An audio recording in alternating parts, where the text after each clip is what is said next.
4, 3, 2, 1. We are live. Coming to you live. It's Lichtman Live. Say what's up to the people, Dad. We have a live show, a true live show, Sam, because we're following the primaries live. Wow. They're coming at us fast and furious. This is a big primary night. About half a dozen states are holding primaries. Almost all the action is within the Republican primaries, given that we're dealing, except with the swing state of Georgia, pretty much overwhelmingly Republican states. And we have the highest profile U.S. congressional primary in the country, maybe one of the highest profile congressional primaries, one seat in the recent history of the country. It is certainly the most expensive primary for one U.S. Congress seat in the history of the country. Is that true? True. You know how much was spent? A lot. At the last count, it was $26.5 million. What? Million dollars for one measly of 435 U.S. House seats. Used to be there was a time you could contest a House seat for hundreds of thousands of dollars. Right. Now, if it's a contested House seat, it's not going to cost you $27 million or $26 million, but it's going to be up in the millions.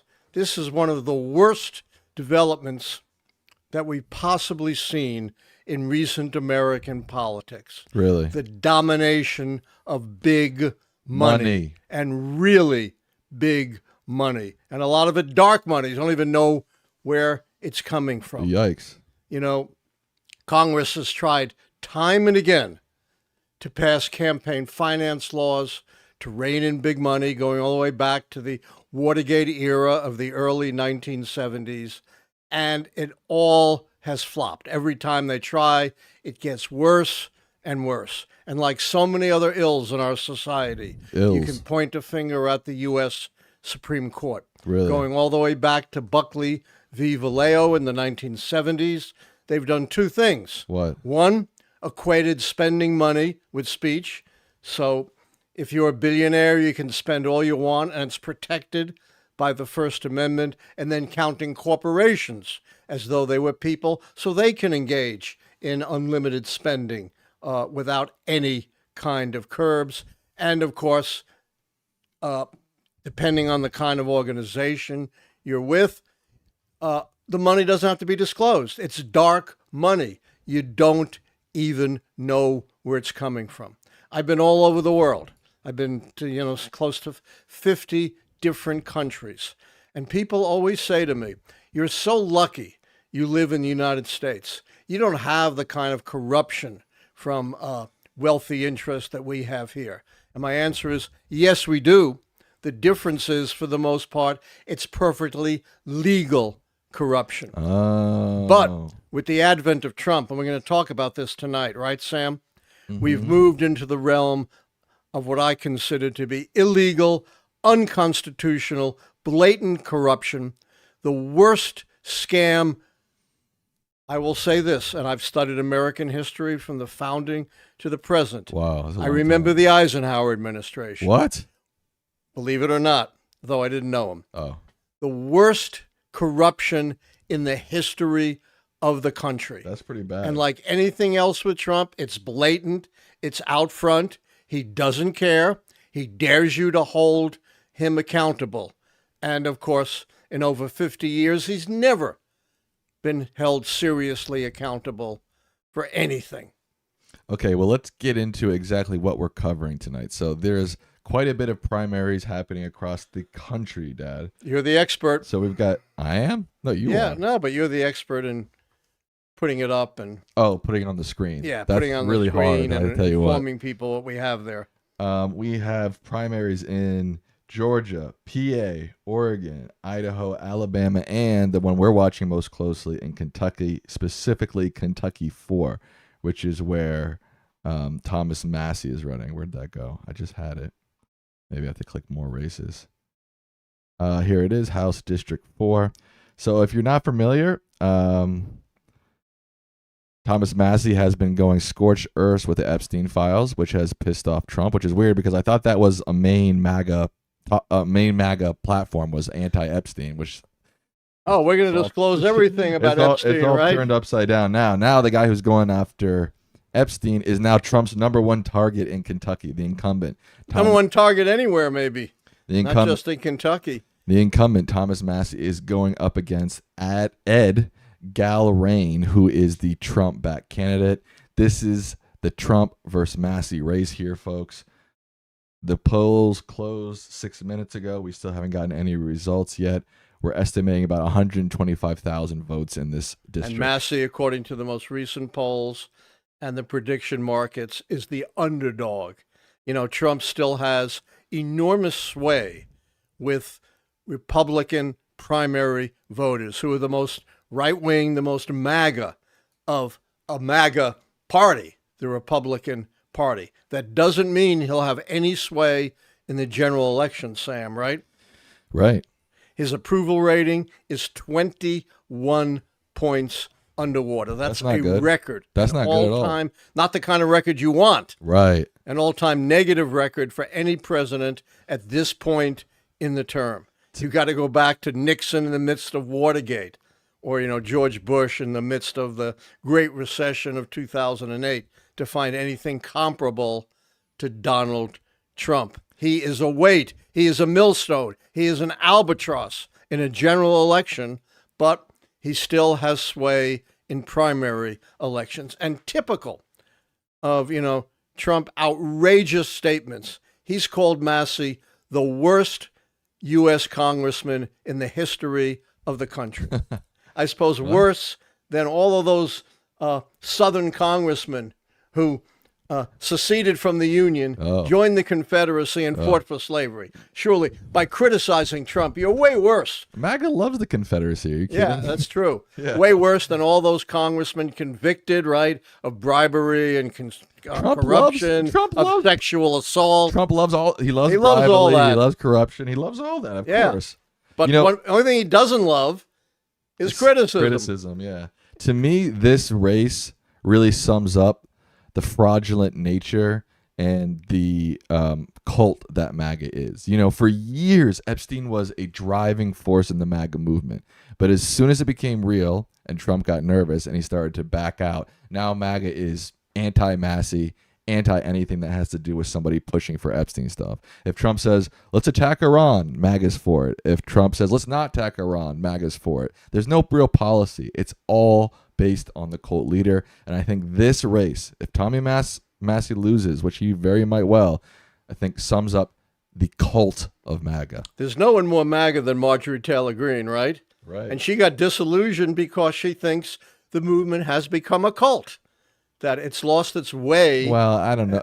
That's what she says. I'm not endorsing it. Yeah. Just telling you what she says. She's right, but it was a cult when she was MAGA too. I agree with that. But the fact that, she's willing to come out and say that, the most MAGA of MAGAs certainly means something. Right. There's also a key Georgia State Supreme Court race as well. That has not been covered, but it's really, there are two of them. Two of them, yeah. And let me tell you why this is important. Tell me. Because we know the way in which the Supreme Court has gutted voting rights. First, in 2013, it struck down Section 5, essentially striking down the formula, which required states with a history of discrimination to pre-clear any changes in rules and laws on voting through justice. Well, over 1,000 discriminatory laws and rules were struck down, but John Roberts thought, the era of discrimination is over. We don't need that anymore. And then, of course, the Supreme Court opted out about 5 years later of reviewing any kind of political gerrymandering, saying not only is political gerrymandering not justiciable, but here's what's so much worse. What a betrayal this is of our democracy. They have established political gerrymandering as a positive good. You can destroy black districts. You can submerge black people in all white district, carve up their community. And that's just fine so long as you justify it as doing political gerrymandering and not race. So political gerrymandering becomes a cover for the worst, most egregious kind of racial gerrymandering. No, John Roberts, things are not just all hunky-dory in this so-called colorblind society. We're reverting right back to the bad old days before what Ronald Reagan even called the crown jewel of civil rights legislation, the Voting Rights Act of 1965. That's a long way of saying, for relief now, where do you have to turn? State courts. That's why state courts are so critically important. We saw that in Wisconsin, right? That they flipped the partisan composition of the Supreme Court, and it led to decisions that are challenging the egregious gerrymandering in the state of Wisconsin. We saw it in Pennsylvania, where the state court overturned the egregious Republican gerrymandering there. So, usually state Supreme Court, state court elections are sleepy, droopy eyelid kinds of elections. Now they are of grave importance. The Georgia polls don't close until 7, I think, right? Yeah, for another 47 minutes. So the only polls that have closed so far are in Kentucky. It's now 11 minutes past the closing of the polls, but we still don't have anything in from Kentucky. Let's talk a second, Dad. I've got a... I want to talk a little more about Kentucky before you move on. Go ahead, yeah. They are replacing a conservative icon in Kentucky. You know who that is? The conservative icon, the leader, Mitch McConnell, is retiring, right? After, 4 terms or so in the Senate. It could not have come sooner. Can you think of, in 4 terms, one good thing Mitch McConnell did? One time he fell over and it was kind of funny. Yeah. he gave comedians, we do have some results here for the Kentucky Senate primary results. Yeah, Barr is going to shoe in. There's nothing in, less than a point. Is Barr a big Trumper? Yes.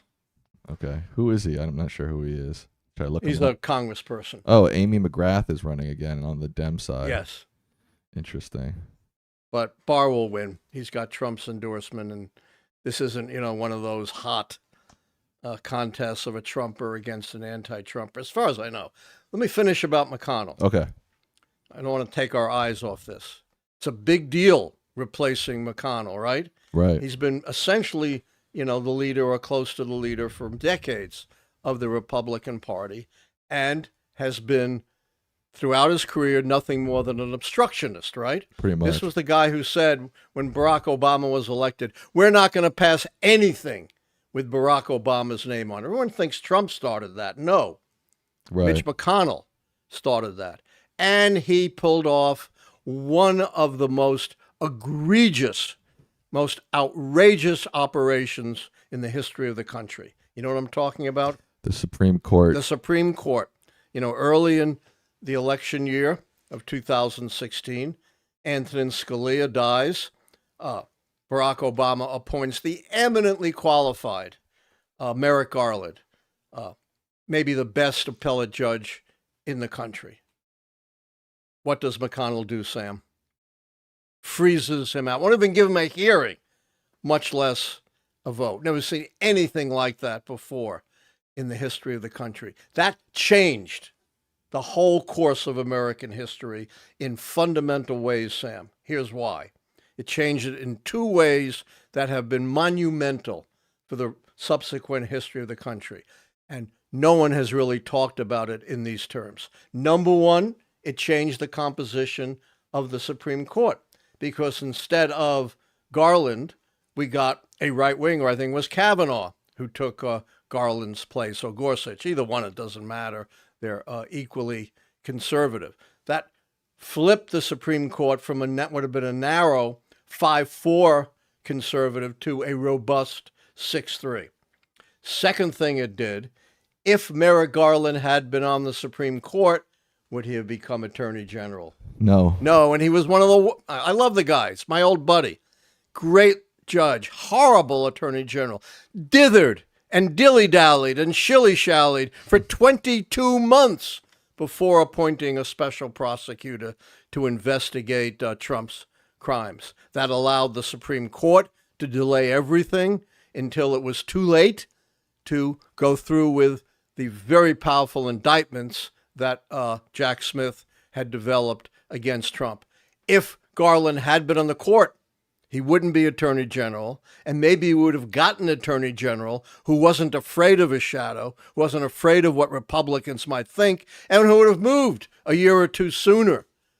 And the whole course of history would have changed, because I believe the prosecutions would have taken place. I believe Trump would have been convicted and never would have been president again. That's how much Mitch McConnell, for so much the worse, changed the course of American history. Now, are we Have not? you thought of that? Oh yeah, I've thought of that. Yeah, you have. Okay. Now, are we not getting results from this? District 4. Is that because that's in the western part of the state? I don't know. Okay, I sir. don't know where. I think it Wow. is in the western part of the No, state. it looks like it's just in the north. North Central. North Central. So I think only out here it's in a different time zone. I don't know why we're not getting any, because we're getting some results in for the Senate, but we're not getting anything here yet. Barely anything for the Senate. Yeah, I mean it's like 0.5% in, but still. All right, well, there's a lot of election news to come throughout the night, but before we get to that, you want to go over some topics? Yes, let's do some topics while All we're right. waiting for results. After a federal judge dismissed Trump's IRS suit in which he sought $10 billion from the IRS for leaking his tax returns, Trump has decided in exchange he'll do something very, very small, very little. The creation of a $1.8 billion compensation fund for people he believes were wrongfully treated by federal investigators or prosecutors. As part of this, No, Biden investigators or prosecutors. that's from the New York Times. That's all I can All tell right. you. As They par- made that pretty clear. As part of this deal, officials have agreed that the IRS will be forever barred from investigating Trump or his family for past tax issues. That's insane, right? This is the biggest scam by far in the history of the country. Really? More so than Watergate, Teapot Dome, the Great Barbecue under Grant combined. Wow. They're petty grifters, those involved in those scandals, compared to Trump. This was a calculated, cynical grift. First, he files a bogus $10 billion lawsuit because not the IRS, but some independent contractor leaked his tax returns. Tax returns he had promised, right, he would release. And this was years after he made that promise. No indication it harmed him. He got elected again to a second term. A judge, most observers believe, was about to throw out the lawsuit because it was phony. Not only wasn't there any basis to it, but he was suing himself. Who controls the IRS, Sam? The executive branch? Of course. And I think the judge was about to say, this is not a legitimate lawsuit because there have to be adverse parties. And you're suing yourself. Right. And you can't. So, as part of this scam, he then drops the lawsuit at the last minute. Can I ask you a question about that? Yeah. So I heard two things, and I'm just trying to piece them together. So I heard a judge dismiss this lawsuit. After he dropped it. Oh, after he dropped it. After he dropped it. Oh, okay, got She had no choice. There was no lawsuit. Oh, One of the parties is out. You can't have a lawsuit unless they're two. But she was very scathing in what she said right. about it. So he scams this lawsuit, then at the last minute drops out. And because there's no longer a lawsuit, there can be then a settlement with the IRS, essentially a settlement with himself. And out of the blue, this settlement creates this 1.8. He calls it the 1776, to celebrate our 250th anniversary. That's hilarious. Besmirching. The founding fathers would be rolling in their graves over what Trump is doing. Yeah. One of their biggest fears was the corruption of the executive. And I cannot have imagined that they would have thought corruption at this level. So again, he negotiates with himself, right? Right. Since he controls DOJ and he controls IRS to create approximately $1.8 billion slush fund to be given out by 5 commissioners. And guess who appoints the commissioners? Todd Blanche. And guess whose boss Todd Blanche's boss? Trump. So in effect, Trump not only gets to negotiate with himself for this $1.8 billion slush fund, something we've never seen in the history of the country, but he has control over who doles out this money and to whom. And as far as we know, there's no requirement of transparency. So we may not even know who they're giving this money to. And Congress isn't involved. No one is involved but Trump making a deal essentially with himself. It's the only deal Trump's capable of making, by the way. Go ahead. Is there any way to stop this? Let me hold that. Okay, holding. Because it gets worse. Oh, God. I couldn't imagine it had gotten worse. Oh, but God. this was not in the original settlement, so Todd Blanche couldn't have been questioned about it, I believe. But afterwards, they add to the settlement that the IRS can never investigate. That's crazy. This is unbelievable. The tax returns of Trump, his organization, and his family. In other words, Trump could commit the most blatant tax fraud. You know, the kind of thing that might be, at his level, hundreds of $millions in fine, years imprisonment, things that you and I would get fined and imprisoned for, right? But Trump is now, under this, immune from any kind of IRS investigation. But doesn't there have to be some underlying law for them to do this? I mean, like for the presidential immunity thing, I mean, that was a decision by the Supreme Court. Can the DOJ just decide there's this new law that says you can't? It's not a law. It's a settlement agreement. But it doesn't. Okay, I see what you're saying, but it doesn't. Yeah. I agree. It's outrageous. I do believe it's illegal. It's unconstitutional. But here's the problem. Okay.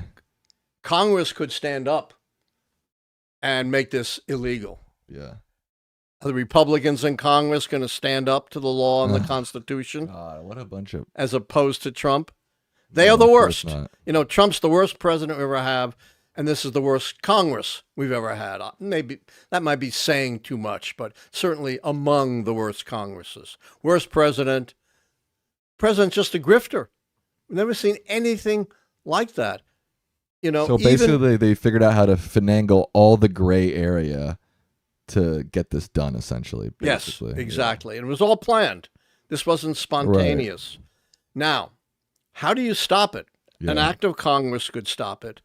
But are those toadies in Congress going to stand up to Trump and do the right thing? No, of course not. Stand up for the Constitution and the law? No. Obviously, it could be stopped by the courts, although I'm not sure they'd obey the courts. They never do. But there's something called standing. You know what standing is? No. Standing is if you're going to bring a case to the court, you've got to show you're personally impacted. And because this is so general, it's hard to see who would have standing to bring a case in court. The Congress could do it, but again, they're not going to stand up to Trump. So this may not be stoppable. But what the Democrats should be doing is hold vote after vote after vote on blocking this outrageous scam and let Republicans go on record supporting it. Is there any precedent for this at all? They point to a precedent of a settlement back in the Obama administration with, I believe, black farmers. It's totally different. That was the result of years of litigation, of proof of discrimination. Nothing like that. There's been no litigation. This just comes out of, a strike of lightning out of nowhere, a completely self-serving deal. Plus, this didn't go to Obama and his cronies. This went to a very specific group with a very clear history of discrimination. Yeah. To me, it just feels so disheartening and sort of just kind of knocks the wind out of you. Because like as an average person, there's just nothing you can do about it. And you see these rich, powerful men just taking advantage of our system. Essentially collecting this $1.8 billion slush fund. The $1 billion ballroom, right? Lying, the $400 billion plane. Yeah, and just like as an average person, you just sit here and it just feels like there's nothing you can do about it. It's frustrating. And meanwhile, he's blown a huge hole in the deficit. People say taxpayer dollars are going to pay for this. No, taxpayer dollars are used up. We're in deficit. He has to borrow. Get that? He has to borrow money to pay for this. Oh my God! It makes it even worse if you can imagine. So we have to go in debt and then eventually pay it back through taxpayer dollars, essentially. No, you'll never make it up. That's just straight. You'll never debt. pay off the debt. You just pay the interest. God, it is the worst.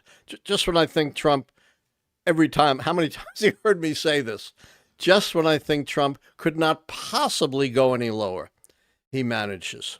The only silver lining here is I can't believe that this won't hurt the Republicans in the midterm, particularly if you make them take votes on it. I don't see how they can possibly go to the voters and defend this. Yeah. The other thing that was so disgusting, to add insult to injury, Todd Blanche, already maybe the worst attorney general, or up there just in a few weeks, with a straight face, gets up and says the Department of Justice should never be weaponized against political enemies. Right. And what has the Department of Justice as its number one priority been doing under Trump? Weaponizing against political enemies. Blatantly. Yeah. I mean, it's not even quiet. Meanwhile, under Biden, just the Department investigated Biden. They prosecuted his son. I was going to say, I did hear Todd Blanche say that Yes. that possibly Hunter Biden would be eligible for the slush I know. fund. We've gone through the looking glass. I know. We've entered, the bizarro world. Yeah. It is so crazy. And the problem is you get, desensitized to this. It's the Gish Gallop, which you didn't think was real, but it is. There's just so much outrage that it's just hard to sustain it. Yeah, I agree. We do have some results in from Kentucky 4, only 3.7% of the vote in. So it's still very early. We've got Ed Galrain, the Trump-backed candidate, at 55.3%, and Thomas Massey, the incumbent, at 44.7%. Doesn't look good for Thomas Massey. Already? Already. No, come on, 3.7%? Yeah, but these primaries, they tend to be more evenly spaced than general elections, which are certain areas are Democratic, certain areas are Republican. Yeah. Yeah. I'm almost ready to call it. What? Come on. Yeah. 3. I called it with 2% last time, and I was right. You called one with like 70%, and I got it wrong. Yeah. Where was that? In Indiana? No, where was that? Yeah. Indiana? I can't remember now. I don't remember what it was, but so are you calling it or not yet? I'm close. I'll wait till a little bit more comes in. So apparently it was Native American farmers, not black farmers. It was Native American? Okay. Yeah. I thought it was black, but same deal. Now, more Trump money corruption. Donald Trump's latest financial disclosure has opened an unusual detailed window into the scale and pace of trading activities tied to U.S. presidential's investment portfolios. Tied to the U.S. president's investment portfolio. Yes, another. Let me finish. Oh, I thought you finished. Nope. The filing disclosed more than 3,600 transactions executed between January and the end of March 2026. Let's monetize the presidency. Let me count the ways. Let's use our inside information to make all of these stock trades and pile up a big profit. For Donald Trump, the presidency is his personal piggy bank. Rob the American people. Borrow money to give to my cronies. And that money is somehow going to find its way back to Trump. One way or the other, right? Even though he claims he's not eligible to get it. Those who get it will invest in Trump ventures or, go to his properties. Some of that money, I guarantee you 100%, will find its way back to Trump. Someone just said that's 60 trades a day. That's unbelievable. I mean, average, right? We don't know Yeah, if there's what actually. another grift. Again, it's just so frustrating. Again, you just sit And here as it's a so regular. blatant. Let me finish my Yeah, thought. You just right. sit here as a regular person, and you just feel, like, you know, especially as a young person, it feels like, buying a home is out of reach. Everything is out of affordable. And then you just see this guy, this billionaire, powerful man, just get richer and richer and richer and never be held accountable. It's really disheartening. And what's even worse is he's getting richer and richer. And as you say, he doesn't care that the rest of America is suffering. No, he said that explicitly. Yeah, I couldn't believe it. So that I don't give it a thought for 1 second, right? Now, he did tie it to the Iran war, saying, I don't care 1 second about, affordability at home when I'm making policy towards Iran. But, you can generalize. He does not care about anyone but himself, or maybe his rich friends. He certainly could not care less about Jane and John Doe America. Right. And I don't know how anyone could think he does. Anyone. We're on Kalshi right now. Kalshi has the Trump-backed candidate Ad Galrain at 87% and So they're Thomas agreeing Massey with at me. 14%. Yeah. A lot of bets coming in right now. You see that on the left there? That's Yeah. all the bets coming into Kalshi right now. That's a lot of betting. I guess either people are confident that I am too. Galrain is going to win or confident that Massey's going to make a massive comeback. I'm confident Galrain's going to win, but Really? I'll let it get to at least a little more than 3.7%. I don't know why it's coming in so slowly. Yeah, it's now 32 minutes past the close, and we still only have 3.7% of the vote. I mean, they really don't give Kentuckians much time to get to the polls after work. Close at 6 They sure o'clock. don't. It's like 5 o'clock hits. You've got 59 minutes and 59 seconds to get to the poll and vote. Well, if you're a billionaire, it doesn't matter. How many billionaires are there in Kentucky? I know, not that bad. Yeah, Probably not. You get my point, though. Another kind of poke in the eye at ordinary Americans. Although I think Papa John is from Kentucky and he's a billionaire. Oh, yeah. And Is he there's still alive? Papa John? Yeah, Yeah. he's not that old. No. But he said like the N-word or something like that, and he got canceled. Our next topic. Yes. Speaking of elections, President Trump has officially endorsed Ken Paxton, the Texas Attorney General, for U.S. Senate, embracing a MAGA ally over Senator John Cornyn in the final days before their key primary race. Perfect Trump candidate. He's been impeached. He's been indicted. Absolutely the kind of candidate that Donald Trump, who shares those attributes, would absolutely love. Except maybe for Trump and some of his allies, you'd be hard to find, in my view, someone more corrupt and more evil than Attorney General Paxton. But I think if he wins, and I think he will if Trump gives him the endorsement, he's probably easier to beat than the incumbent Senator Cornyn. And the polls have flipped around a lot. For a while, Tallarico, the Democratic nominee, or the presumptive Democratic nominee, was up about 7 or 8 points. The most recent poll had them in about a dead heat. But I do think Tallarico, I'm not predicting it, but I do think he has a great chance to beat Paxton, assuming Paxton wins on Tuesday. And guess who's going to be covering that for you, Sam? You and me. Absolutely right. That's the big contest, probably the biggest contest of the early primaries. I said John Cornyn. I meant to say John Cornyn. Cornyn.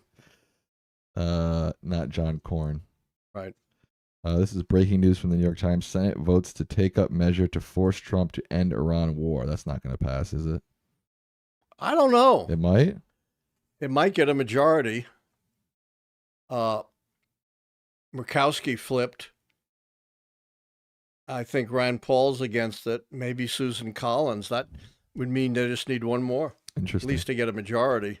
By the way, people when we do these election streams say, Sam, why are you always looking at the phone? This is how I run the whole show from my phone. I monitor the chat. I monitor our Google Doc, which structures the show, and I'm looking stuff up. Usually I can do it on the screen. We have a screen here, but that's being used for the election night coverage.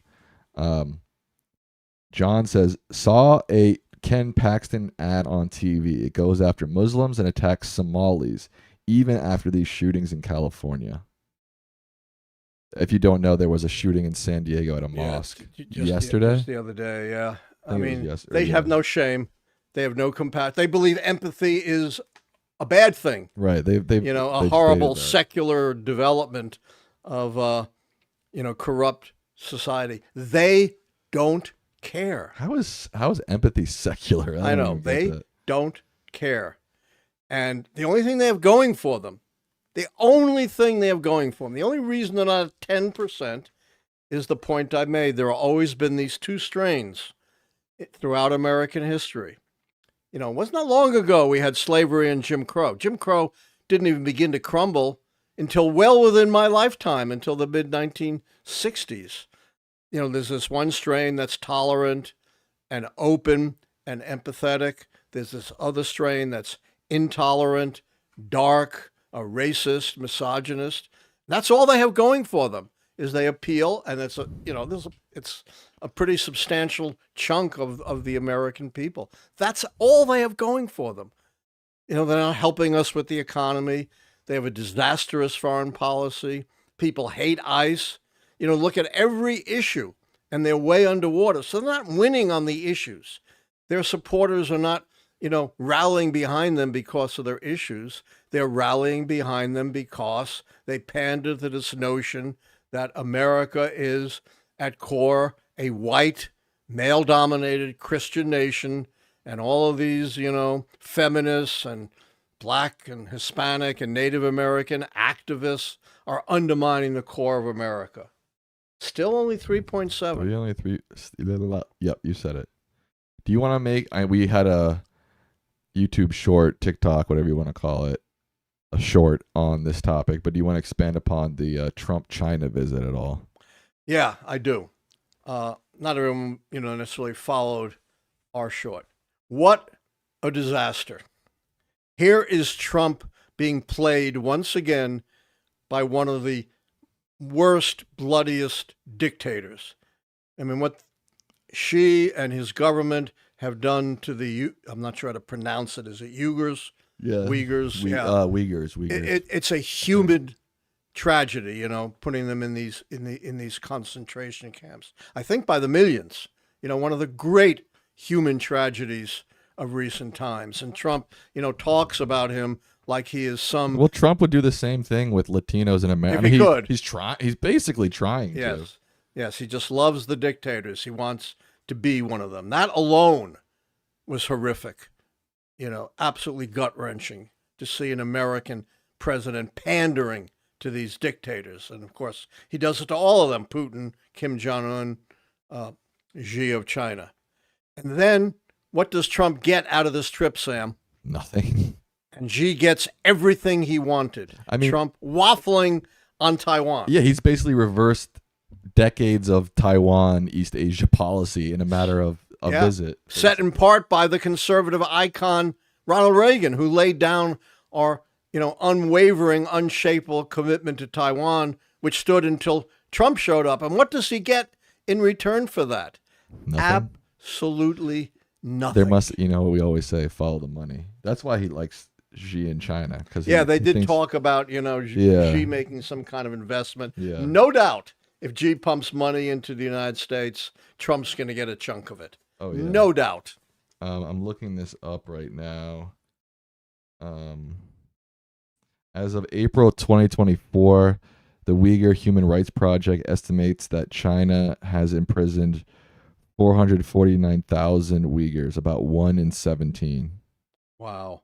So it's not millions, but it is hundreds of thousands. Well, they also say that the number of quote-unquote victims, so that might be detained or just prosecuted in some way. It's got to be in the millions. Is over a million. It's got to. So I was basically right. That's what I thought. And it's one of the great human rights tragedies. Does Trump even mention it? Does he care? Does he even know? He likes, again, he likes it. That's what he wants to do. He is trying to do that in America with brown, Central, and South American people. Right. And Somalis, whatever. So, of course, I mean, you're sitting here, did he mention? Of course he didn't. Yeah. I mean, it shouldn't even be a conversation. And you can be feeling really good about this. Trump has shut down refugees, including from some of the worst places in the world where civil wars and diseases and gangs are raging. But we can take heart that he has made an exception for one group. You know who that is? White Afrikaners. White Afrikaners, who are the richest and most privileged in their country. Yeah, the Uyghur persecution has been happening for they say a long time, 12 yeah. years now. Yeah, it's just horrific. And, I'm sure there are lots of other horrific things that China is doing to its own people that we don't even know about. Maybe so. I don't know. I mean, that's what he's doing to the Uyghurs is bad enough. Yeah, horrific. Yeah, that's bad enough. Exactly, that's bad enough. I can't believe that this thing isn't moving. So I'm going to have to call it. What? Yes. Are you sure? I'm calling it. Sadly for Gelrain. But there's a silver lining here. What's that? This doesn't affect the composition of the House. Right. They're both Republicans. But this means Massey, like Cassidy, who I have no brief for, has free reign to go after Trump from now until January. He's still going to be in office. Let's not forget, this is a primary. He's not out of office till next January. Yeah, but he's not going to be able to do much, is he? Oh, he has a big platform, The news media covers him. Yeah, but he can vote against Trump's slush fund. He can do whatever he wants now. He's totally free. Yeah, that's true. That's the silver. I understand it's horrible that Trump is canceling these people, but I was trying to say there is some silver lining here. Right. So, Cassidy did lose his Senate primary in Louisiana, but you say you have no sympathy for him. No, I don't. Why? Because when he really had a chance to actually do something and act on his belief, he tacoed out. Cassidy. Explain. He knew how horrible he's a physician. He knew what a disaster RFK Jr. would be for the health of Americans. He knew he would threaten our health and our lives. He knew. And yet he cast the deciding vote to get him out of committee and get him confirmed. That was unforgivable. So I'm getting confused. Some people in the chat are saying ours isn't updating, but then others are saying that every news site has this as the current vote total. Is there another news site you want to check on your phone, or I can check on my phone? I think this is right, but you can check real quick. I can check on my phone. So I have no brief. You got talking to the mic. Yeah, I have no brief for Cassidy. I'm happy to see someone standing up against Trump, but when it really mattered, he failed in his moral duty, and that will be a stain on his legacy forever. Yeah, I agree with that. Have you heard anything about him running in the general, or is he just going away? I haven't heard anything. I hope he does. Right, that would mess up the Republicans pretty bad. Yeah. No. We're using NBC. That's the one you have. Let's see if there's another one. Here's another one. You're a funny guy, New York Times. Anybody ever tell you you're a funny guy? I should be on the circuit. Oh, right. Same thing. Yeah. But I'm calling it. No. Yes, I'm calling it. I've called it before at 2 points. I know how these things work. Republican primaries are not specific to particular parts of the state the way Democrats are. I thought holding Epstein accountable was a MAGA rallying cry. I thought that was at the base of the MAGA movement. The base. This guy, Thomas Massey, has been the most rabid against Epstein, and he's about to lose. Just think what an upside down, as I said, we're in the bizarro world. We've gone through the looking glass. Everything our democracy has stood for has been turned upside down by Donald Trump and his cronies. Would you believe, as I said, with a straight face, Todd Blanche, who's Justice Department, is the worst example of weaponizing against political enemies, gets up and announcing this slush fund says Justice Department should never be weaponizing itself against political enemies. How does he keep a straight face? So the Kalshi ticker right now is it keeps shifting between Ed having 87 and 89%. I already called it. So interestingly, when was this? Like right before the first results came in, it was 59-40, and then right when those first results I'm came in, telling you, it those jumped. results are telling. Really? I mean, I don't I know. do know. Not that I know where those results are from. I just know that generally you don't get, regionally specific results in a primary. Now, here's something interesting that I wanted to talk about. The Supreme Court ruled that a widely used abortion medication could continue to be prescribed by telehealth and sent to patients by mail. Yeah, this is very important because there was a circuit ruling by, if any, hard to believe, but the Fifth Circuit conceivably could be more conservative than the Supreme Court.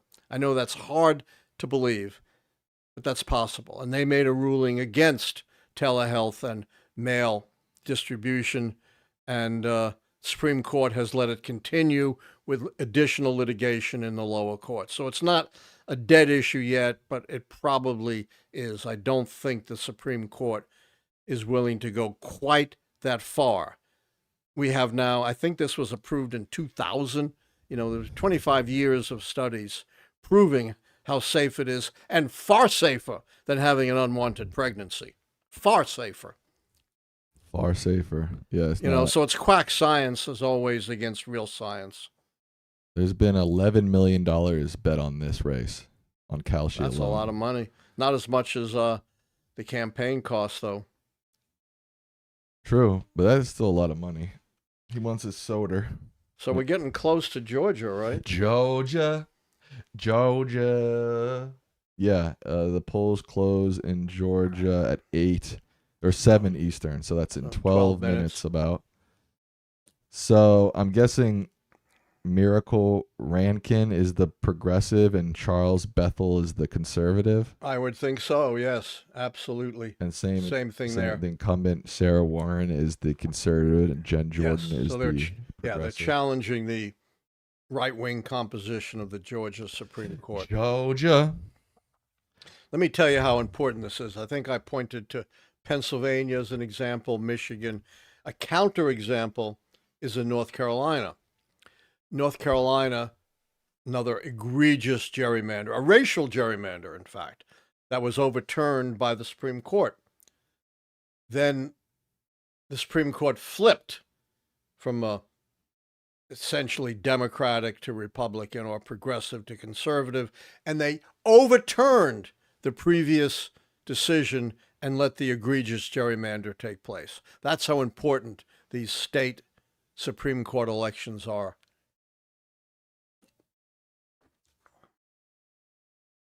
Why do you think this is coming in? Does anyone in our audience know why there's been such a hold on results? I haven't noticed anybody mention it. Look at the Senate, see if it's also stalled. I don't think so. I don't think so. I think it was already ahead before we even. So they've only got 2 more. Yeah. No, they've got less. 2.9% of the vote is in for the Senate. Right, it's just a bigger venue. It's the whole state. Right, yeah. But yeah, still a lot to go. This is crazy. I've never seen anything like this. Really? To be so stalled almost an hour after polls close. Never seen anything like it? No, I've seen it, but it's unusual. Let's put it that way. Right. Yeah, Guys, I've seen it, but it is very unusual. And by the way, I hate the mainstream media calling Trump's slush fund and his immunity from prosecution unusual. No, it's not unusual. It's blatantly corrupt. Unusual, A blue moon is unusual. Right, exactly. Or, pitching a no-hitter is unusual, but not this. Do you want to get to some questions? Do you have anything else broad on your mind?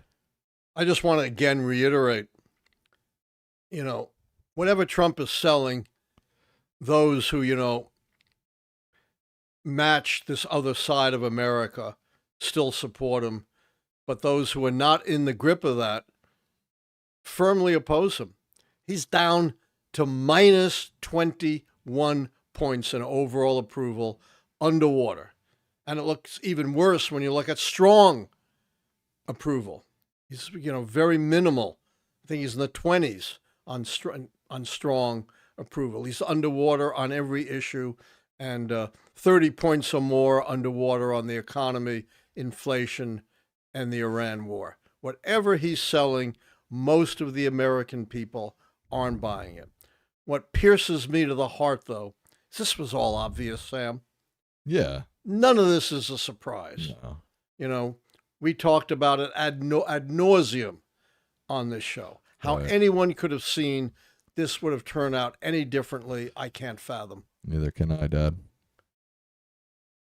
That's why it's so annoying when you see these like Joe Rogan types being like, "Oh, I didn't know what I was voting for." It's like if you would have done Yeah, 5 seconds of research, you could have figured all this out. Come on. We got a $10 donation from Jim Blowers. Nice. We definitely can use the donations. They Donators, you call them, right? Yeah. They say if a Trump/trumped up candidate defeats a Republican incumbent candidate, does this represent an opportunity for Dems to win seats in November? Not for the most part, because I think Trump won this district by 30 some odd points or something Right. like that. These are such solidly red districts that. But maybe in a place like Texas, where it's a large, it's a bigger. Oh, I pointed that out. It's not a House Yeah. seat; it's a Senate seat. Right. More important, I do think if the Trump endorsed candidate Ken Paxton, the Attorney General, the impeached Attorney General, the indicted Attorney General, the corrupt Attorney General wins the primary, I do think that creates probably more of an opening for the Democrat, although it's hard to say. Yeah. You know Trump, when these guys are impeached or corrupt, they're just victims. Right, they're all Right. just victims. Of course. Right? This is from our good friend Patrick Murray. By the way, Oh. Paxton was impeached by a Republican House of Representatives in Texas, State House, not a bunch of lunatic Democrats, a very conservative, Republican-dominated State House. Right. Just want to get that straight on the record. Right.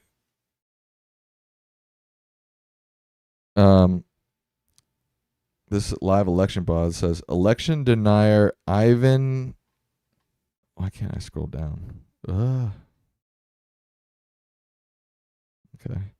Election denier Ivan Raiklin is at Massey's headquarters as a special guest. I don't know what that means. I don't know what that means either. Uh, Hey, throw a rock at Republicans, you'll find an election denier. right. Good. That's a really good point, Dad. Where were we? Oh, we got a little bit more of the vote in. Massey went up 0.7%. We now have 5.1% I've made of the the call. vote in. I haven't. But you're 0 for I'm 1. 0 for 1. And I'm like 20 out of 20. Oh, damn. And my guy, Massey's, I call him my guy. I probably disagree with Massey on like 99% Oh, yeah, of yeah. He's real a right-winger. policy issues. He's not my guy, but I'd rather have him than some MAGA loyalist for sure. Right. This is from Patrick. There was recently a mass shooting with an assault-styled weapon in a state with one of the strictest gun laws. I guess he's referring to California, the recent mosque shooting. How does this happen? You know why?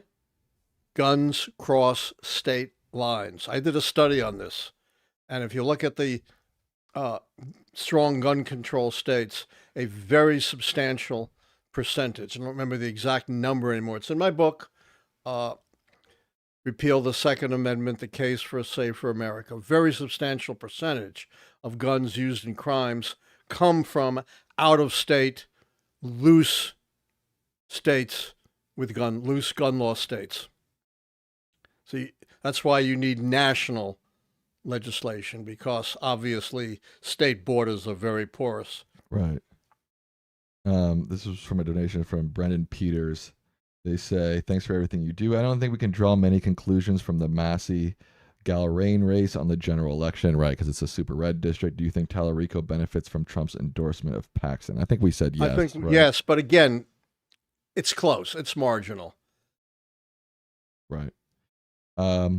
Hawaii Governor Josh Green just signed a new law to prevent corporations doing business in the state from spending in political campaigns. I did hear about this in terms of our money in politics conversation at the top of the show.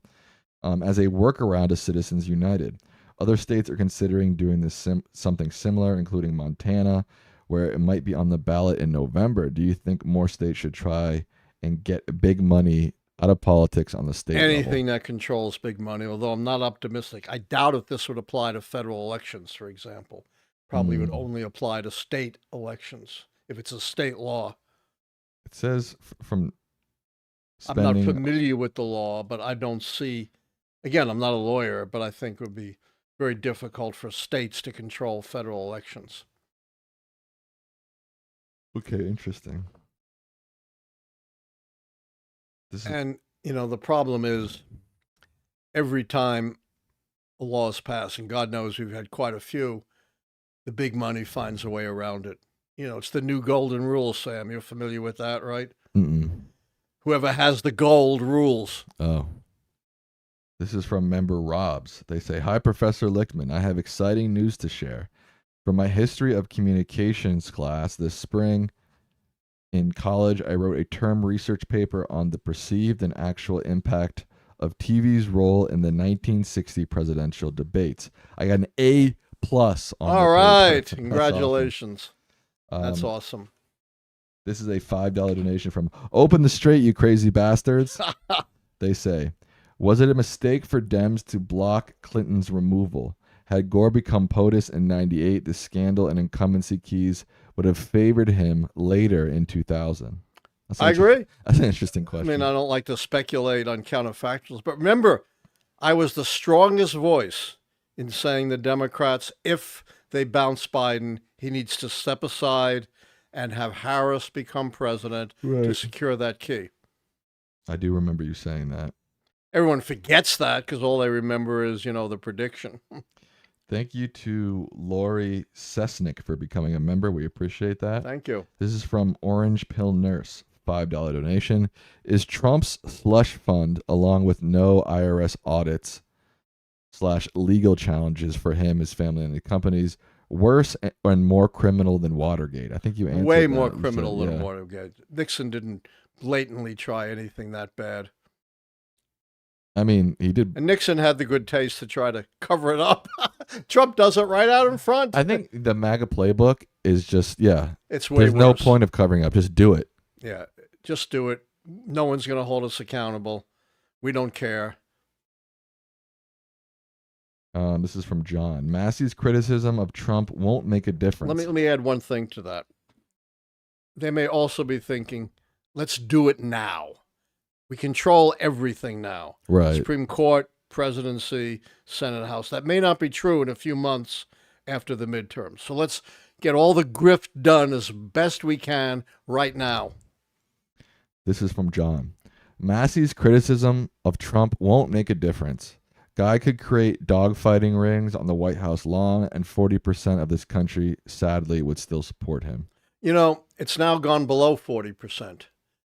I think the average of polls is under 40% now. Some polls have him as low as mid-30s. So I don't think the MAGA base is even 40 anymore. It's more like, mid-30s.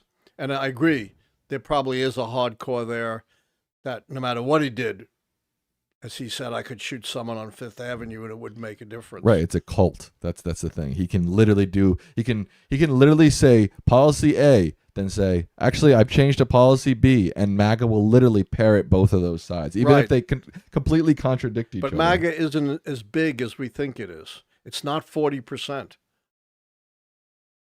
Right, it's not 40%. That is true. And you can't win with lower than 40%. Right, sure. and he's getting killed among independents. Yeah. So your point is, maybe the Republican Party won't shift, but in general elections, people like Massey criticizing Trump could make a difference. Probably not, but I'm not, we follow these things. I'm not sure the average voter even knows who Massey is. Fair, yeah. This is from Lily. Dear Professor, will you be weighing in on the California governor race? Eventually, yes. Okay. When that primary comes up. But not a second before then? Well, my only feeling is, I don't really care which Democrat advances to the runoff, as long as it's not two Republicans. California is a strange jungle primary where the top two vote getters, regardless of party, become the competitors in the general election. So if Democratic votes split enough so two Republicans finished 1-2, then you'd be guaranteed to have a Republican governor. I don't think that's going to happen, but it's at least an outside possibility. I want to remind people, don't forget to like the stream. We have 1,000 people watching, but only 400 likes. Liking the stream helps us a lot. Subscribe. If you're not subscribed, turn on the notification bell so you know we're live. Remember that donators and members get priority on the question portion of our show. This is a $5 donate. Well, not $5. It's either pound or euro. I can't tell the difference. That's more. I think it's euro. €5 donation from Carl Pilkington Club. They say, Dr. Lichtman, what makes you confident to call this race for Galrain already? Can you explain that to the people? Yeah, as I think I did, but I think you did, but you can say do it again. Yeah. Unlike a general election, where the returns are very specific, in Georgia, Fulton County is, the big Democratic area, and the areas around Atlanta, and then the rural areas are Republican. But when you're dealing with a Republican primary in a enormously Republican district, the geographic returns are not as dramatic as they would be in a general election. Right. So you're saying that basically any results you see are closer to the general results than in, like you said, a bigger race or a general election. Exactly. Right. And notice, we've gone from like 2.9 to 5.9, not a big jump, but the numbers haven't moved at all. I mean, maybe by tenths of a percent. They've moved by tenths of a percent. Yeah. Jan showed me the difference between the pound and the euro, and the donation from Carl Pilkington Club was euros. Just want to throw that out to the It's people still out there. more than dollars, I believe. What's that? A euro is still worth more than $1. I think you're right, sir. 2 minutes ago, the polls closed in the great state of Georgia. You're going to sing that again? Oh, God. You may lose some audience here. Oh, come on, man. Oh, that's so mean. Just don't ask me to sing. Okay, I won't.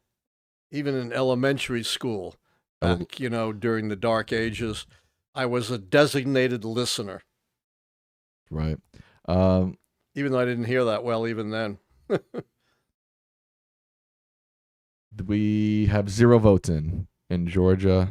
The polls closed 2 minutes ago, and we have 0 results. Kentucky's moving like a slug. Alabama closes at 8. We'll start getting some Georgia results in here.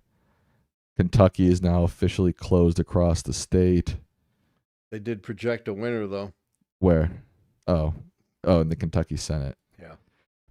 We have results for you here. Really shocking results, folks. In the Kentucky Senate primary results, Andy Barr is the projected winner. Yeah, with 64%. With 64% of the vote. Only 5.2% of the vote in, though. Right.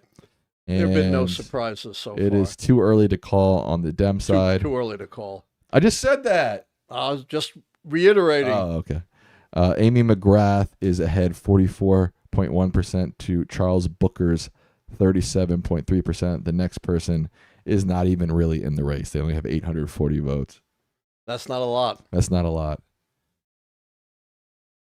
Go back to the main page here. Still no update on District 4, huh? In Kentucky? Yeah.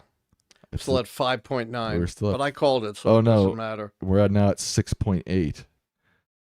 And it is 56.8 for Ed Galrain and 43.2% for Thomas Massey.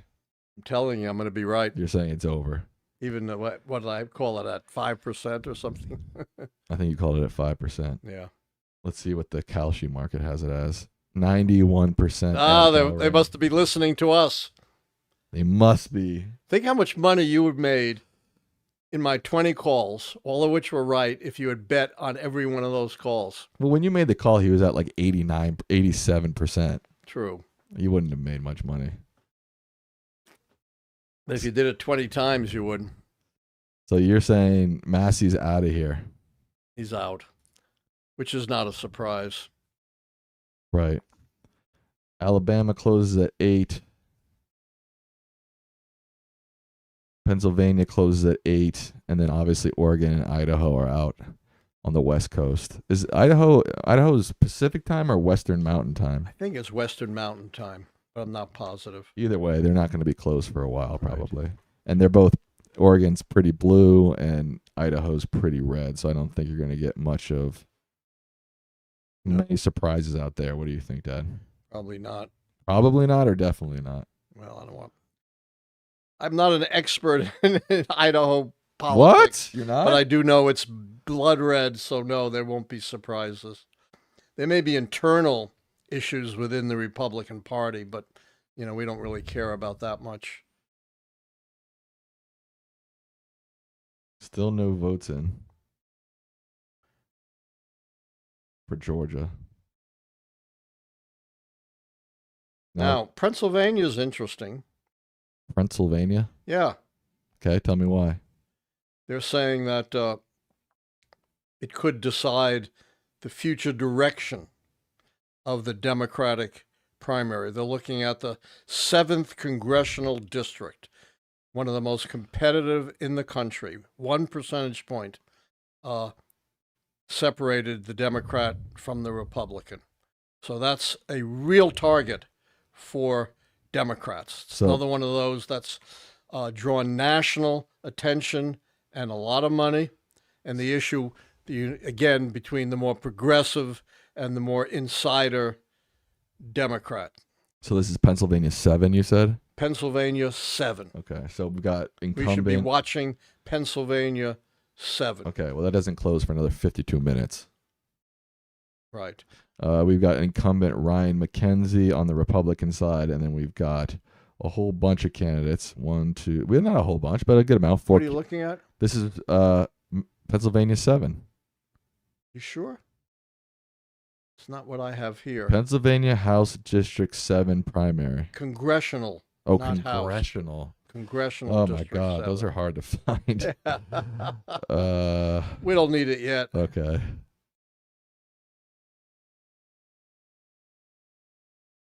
Everything else is either no results or too early to call right now.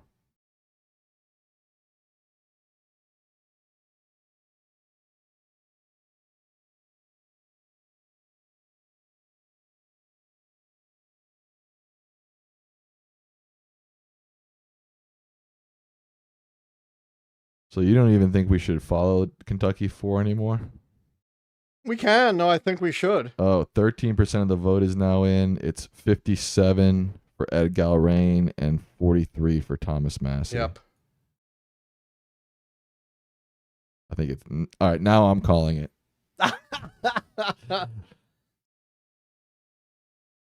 So anything from Georgia? Or I'll take more questions if we're just waiting. Mr. Showbon said... It didn't spill it. Oh, my God. Pretty good. Mr. Showbon says Idaho is both Pacific time and Mountain time. Oh, okay. That makes sense.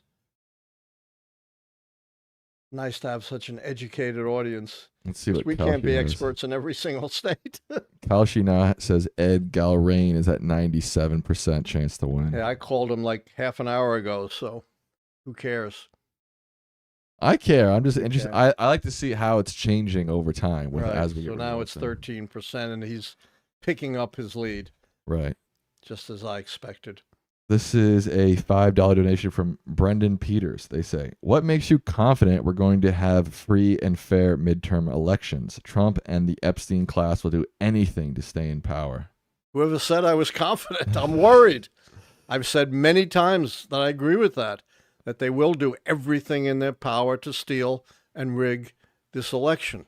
So no, I'm not entirely confident that it'll be free and fair. I certainly hope it will. I expect it will, but never before in the history of the country, never. Yeah, I think we been so worried about a national election being stolen. I think maybe they're expressing, you're saying like in general, this doesn't mean anything for the general. It doesn't mean MAGA has control over general elections. That's if we have fair and fair. Of course, everything has got to be premised on that. How can you make predictions in a rigged election? That's a good point, man. Yeah. You're a smart guy, huh? Yep. What does this say? Steve? Oops. Oh, this is something about Steve Kornacki. Sorry. He's way behind us. Oh yeah, way behind. He hasn't called it. No, he hasn't called it. No shot. Still no results in Georgia.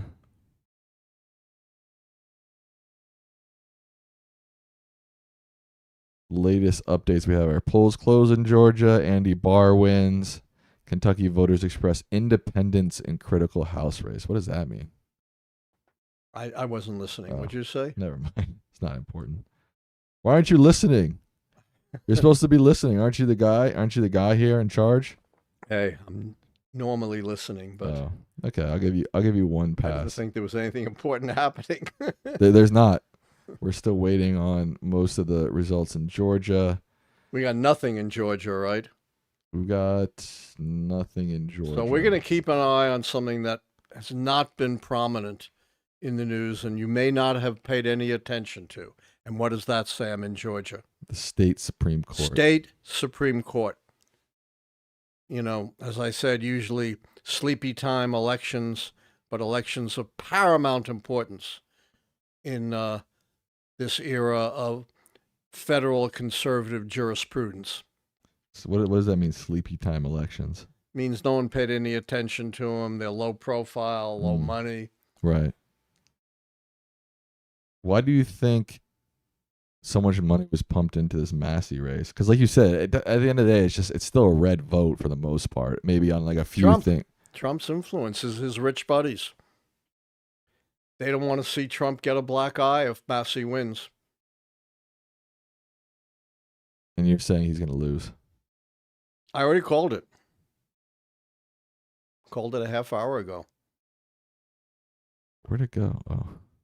So Pennsylvania closes at 8. At 8, yes. So we won't get results from them.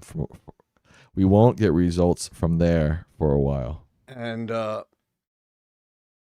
Georgia's been closed for 12 minutes, but we're not getting anything. No. We have almost 1,000 people watching, but only 500 likes. What? You guys, like the stream. It helps us a lot, really. It's all about the algorithm. It's all about juicing the algorithms these days, Dad. What do you know about algorithms, Dad? What's that? What do you know about algorithms? A lot. Are you worried about this Ebola outbreak at all? Of course I am, because we have the quacks in charge of our health. So, yes, any kind of health emergency should cause worry because of the incompetence and not just incompetent, biased. Incompetence is one thing, but they're biased against science. They're anti-science. Yes, it's very worrisome because Ebola is deadly, much more deadly than COVID. What about what's more deadly, Ebola or hantavirus? Ebola.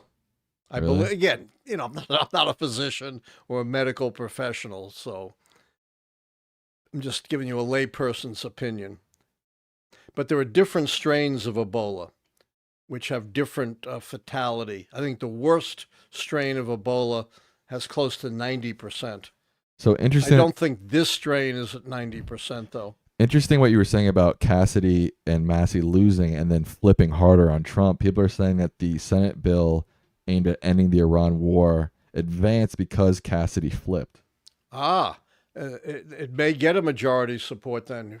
If you got Rand Paul, Murkowski, Cassidy, and maybe Susan Collins. I never count on Susan Collins ever to cast the deciding vote.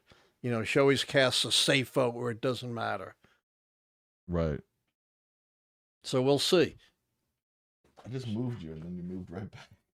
He would be the deciding vote. Maybe Tom Tillis. I don't know, but that's possible. He's retiring, right? Yeah. Isn't it amazing when these guys have no elections at stake, they suddenly find a moral compass? Yeah, that is strange. It's not strange. It's pretty awful. Right. It's pretty horrific. It's pretty obvious and horrific at the same time. Yeah. Oh, apparently AIPAC really doesn't like Thomas Massey either, and they put a bunch of money into beating him. Yeah, they don't like him. Yeah. He's pretty critical of Israel. Yeah, which is fair. They Yeah. still don't have any votes. I'm a big supporter of Israel, but I despise Netanyahu I'm a big supporter of the U.S., but I despise Donald Trump. The two are distinct. We still don't have any votes in from Georgia. Wow. No wonder it's too early to call. Pretty funny. If you got huh? 0 votes, you can't call nothing, right, dog? Right. Right, That's big what dog? they say. Too early to call. Right, big dog?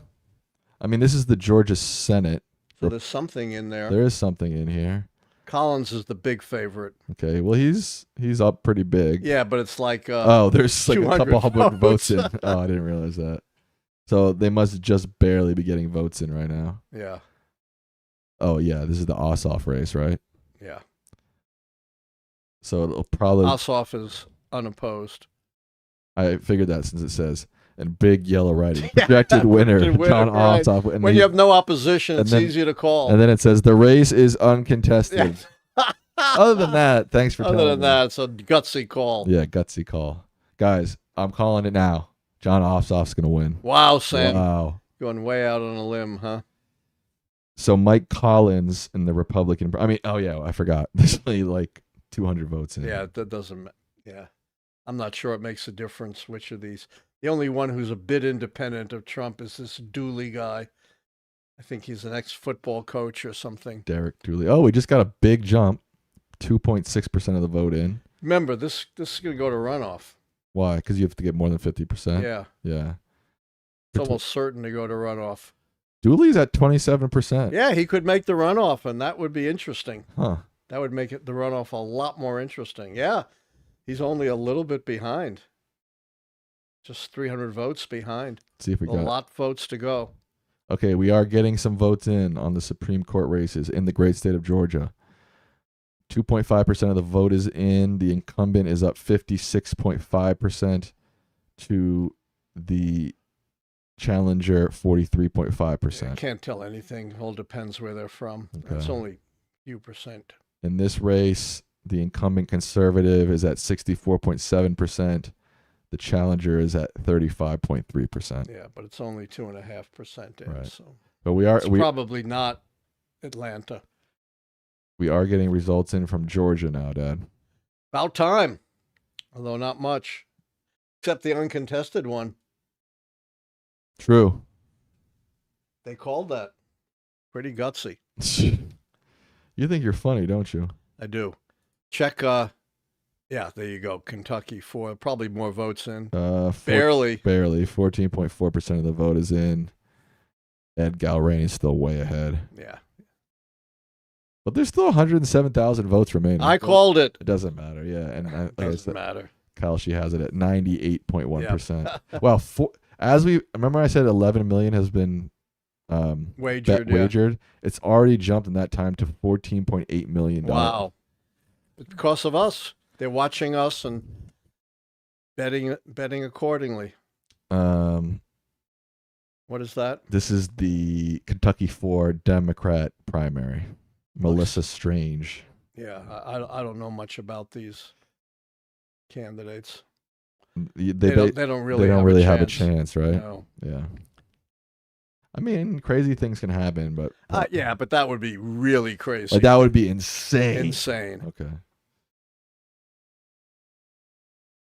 Yeah, there's no big. Well, There's I no guess big Democratic. Covington, but that's not Democratic at No. all. Maybe Lexington, but that's not. It's a different district, so Yeah. that doesn't matter at all. Today's key races. So this is the NBC News has as their races to watch. In Georgia Senate, obviously, House 1, House 10, House 13, Governor. I guess. You don't care I about don't know these. much about these. So who's running for Georgia governor? That's interesting. The anti-Trump guy is Raffensperger, who's not going to. I don't think he's going to advance. He's at 14.6%. Yeah, he's way behind, and I think it's going to be Jones and Jackson. And they're both MAGA guys? Yeah, as far as I know. I mean, I'm not that familiar, but What about on the Dem side? Lakeisha Lance Bottoms is way ahead. way ahead. That's not good. That's not. She was the contested. mayor of Atlanta, or who is she? I'm not sure. I think she's the mayor. Yeah. Hey Siri, who is Keisha Lance Bottoms? Keisha Lance Bottoms is an American attorney and Democratic politician who served as the 60th mayor of Atlanta, Georgia. Yep. There you go. Yeah. She's going to sweep. She's. Yeah, I mean, that's not really contested. can she win or probably not? Oh, I think she can win. Really? Georgia, is a swing state. It's got Interesting. 2 Democratic senators. True. Of course she can win. Gosh, this midterm is going to be interesting as hell. Yeah. Huh? Do you agree with that, Dad? Absolutely. These other Georgia districts I don't really know about. Yeah, there's too little except for the essentially uncontested ones in Georgia to tell. Do you know anything about Kentucky 6? No. Well, they're saying it's a race to watch. I don't know why. Just Well, because it's close. it's not that close. He's up 53 Oh, to it's 24. I don't know why it's 1 to 1, but this like 2% in. No, there's 5.8% in. Oh, that's even better. So there's not 2% in then. Okay. Okay, sir? But yeah, the real 2 big races that they have up top here are Kentucky 4 and Georgia Supreme Court. Yes. Yes. Yes. 3.8% of the vote. What was in last time we checked? Now I can't remember. It was close to Close that. to that. There's still a lot. There's still 2.1 million votes to go. Yeah, So I don't think you can tell anything because it all in Georgia, it does depend. unlike district, yeah, 4. House district in Kentucky, Right. it all depends on where it's coming from. Right. As you can see here, it's mostly from the rural counties right now. There is one Douglas County outside of Atlanta. 50% in, yeah. That's for the top one. Yeah, same thing. Yeah. So Although one issue in Douglas, the conservative is ahead. what about Douglas? So in Douglas County, in the first race, the challenging progressive was ahead. And then in the second race, the incumbent conservative is ahead in this county. I don't know what to make You of don't know that. what to make of that? Probably not good for Miss Jordan here. No, it's not. Doesn't look good. So in Douglas County, Warren, who's the conservative in the second race, is up 57 to 42. And in the first race? And in the first race, the progressive challenger is up 61 to 39. So it looks like the challenger may win the first seat, but not the second seat. I'm just basing this off one county. Yeah, but that's an interesting county pretty to look decisive. at. Yeah. I mean, I'm not calling it, but that is interesting. I mean, it's a huge difference. Huge difference. I wonder why. Like 15 points or something along those lines. Yeah. The only thing that maybe I can think of it, maybe it's a majority black county and Rankin is African American. If it's a majority black county, the conservative would not be that far ahead. He's saying in the second race. In any race, yeah. Right. Yeah. She's at 57 to 42. Yeah. It's almost a flip. But there is, that's 0% in. They have this county as blue, but 1.3% in. Crawford County, the progressive. What should I call these judges? Is it progressive the right word, or liberal? Or Yeah. liberal? Yeah, the liberal versus the conservative. Right. Oh, Crawford Rankin is ahead as well. Twiggs County, Rankin is ahead, the liberal. Yeah, but these are small counties. Right, I'm just comparing them to the other Right. race. I know they're Right. small counties. I don't think we have anything. Yeah, nothing in from Twiggs County in the second race yet.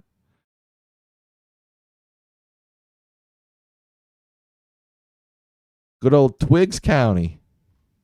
Right, Dad? What's that? I said good old Twiggs County. Yep. Right? The bellwether. Let's check in District 4. I'm sure nothing's much changed. 18% of the vote is in. Still Galrain 57, is at 43. It's about where it's been. Hasn't really changed much at all. 98.3% chance. That's about as good as it gets because, there'll always be 1 or 2% who want to take the big money for a super long shot. No, I've seen Kalshi at 99% Really? before. Yeah. Well, it's close to 99. It's close to 99, yeah. Yeah. $15 million Wow. bet on Kalshi on I that. guess they're watching us. So that means that Kalshi's going to make half that? I have no idea. I don't know I how don't it know works exactly. how their algorithm works. Who's Nicole Lee Ethington? You know? What's that? Never mind. Oh, we just got a little bit more in. He went down. Galrain went down a little bit. He's now at 56.6%, 56.5%. I already called it. So you don't think that this is not 20% of the vote is in. Massey is about 3,000 votes behind. It hasn't really moved. Really? No, it's been 57-43, 56-44. Right. Within a point. Let's see if we got anything here. Steal this alias says, how's Massey doing? Not very well. Not well. I called it already. Lori Chesnick just gifted a membership. Thank you. Nice. Thank you. We really appreciate that, Lori. That helps us a lot. Yeah, someone said that, Lori actually said that polls earlier today were showing Massey deadlocked with Galrain. I don't know. Last poll I saw, Massey was behind. But, polls come out all the time. Thank you to Jan, €5 donation. Now I'm locked in on my euro versus pound now. They say, thanks for your work, both of you. Love following this as a German viewer, even if I'm only indirectly affected. Hope you recognize the currency. I got you, Jan. Yes, he's on it. I'm on it. So I'm very interested in those Georgia Supreme Court more than any other election that we've seen to this point, because that's not a primary. Good point. Yeah, that is a general. John says maybe Douglas County going 57% for Warren is a mistake, but they had like 50% of the vote in. Yeah, so I don't think it was not a mistake. We have 6.1% of the vote in. It's getting tighter. The conservative Bethel incumbent is at 55.8%. The challenging liberal is at 44.2%. 6.1% of the vote is in. We still have way too 2 million votes remaining. Yeah, it all depends where they're coming from in Georgia. Joe, okay, you told me to stop that, right? Yeah. Yeah, sorry. Driving viewers away. Oh, no. Oh, that's not good. How many viewers do you think were driven away by that? 2. Okay. To me, that's worth it. If it's only 2 viewers, that to me, that's worth it. It's worth it. So there's a big gap between 1 and 2, isn't there? In 1, yeah. Challengers at 44, and at 2 they're 37, 38. Right, and this is the one where I said in that county. Can you move down so we can see both? Yeah, big difference there. Yeah, and she's the one that's ahead in this Douglas County, when the other one is way behind in Douglas County. Actually, yeah, it's really remarkable. She's only ahead right now. She's only ahead. The liberal is only ahead in 1 county, and it's only 1% of the vote is in. Two white blonde women facing off. Any socioeconomic things you can glean from that? Political? No. The battle of the blondes. Yes. That could be a good movie. Is that a movie? Legally Blonde. How about that? Oh, that you're right. That is a movie. Yeah. Georgia voters. We're not going to know anything until a lot more comes in. Georgia voters cast ballots after record-breaking amount voted early. That's the latest from. That's a good thing for the election. Usually blog. for Usually Democrats. for Dems, that's a good thing. Yeah, I don't know why the 2 elections seem so disparate. You would think in something low visibility like the Supreme Court, they'd be more similar. Right. Is in seat 1, the Democrats black? Yes. That could explain the difference, yeah. Georgia being having a large black population. Yes, that could explain the difference. Black versus blonde, huh? So do you think with Massey out now, Well, he'll be. We don't know what the makeup of the entire Congress is going to be. I was going to say he was sort of the only Republican, especially in the House, other than Marjorie Taylor Greene, pushing this Epstein stuff. He'll continue to push. He's there till January. Right. Yeah. No counties. Atlanta and the only surrounding county to Atlanta, Fulton County, is Douglas. That's the only other county that's been reporting. I guess Cherokee County, but that's a pretty rural county. Yeah, Cherokee. Cobb is big. Cobb is Cobb big. And DeKalb. Cobb, DeKalb, and Fulton are really important. Clayton, right, too, or not really? No. Not as much. Okay. So Fulton, Cobb, and DeKalb. Those are the big. And Clayton. Cobb, Fulton, DeKalb. Where's Clayton? Oh, here. Yeah. Okay. So until those start to come in, you can't tell anything. Right. But once those start rolling in, we will be able to tell. Yes. But who knows when they're going to roll in? They're at 0, right? They're at 0 right now. Let's check the governor in Georgia. Well, let's check in with the governor race in Georgia real quick, folks. See if Raffensperger's made any move. He has not. He's gone down. Yeah, he's not at 13 points. He was at 14. All right, I'm calling it. For what? The 2 runoff, James and Jackson. Does every state have runoff elections in the primaries? What's that? Does every state have... Oh, no, only a few. So does Georgia? Yes. Oh. Burt Jones and Rick Jackson. Those are two good Georgia Southern boy names, aren't they? Yep. White Southern boy names, I should say. Yeah, we already said Keisha Lance Bottoms is surging to victory here.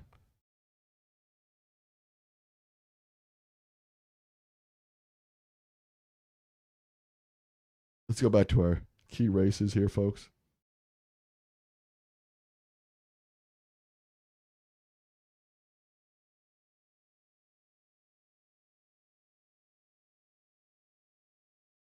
Georgia Senate.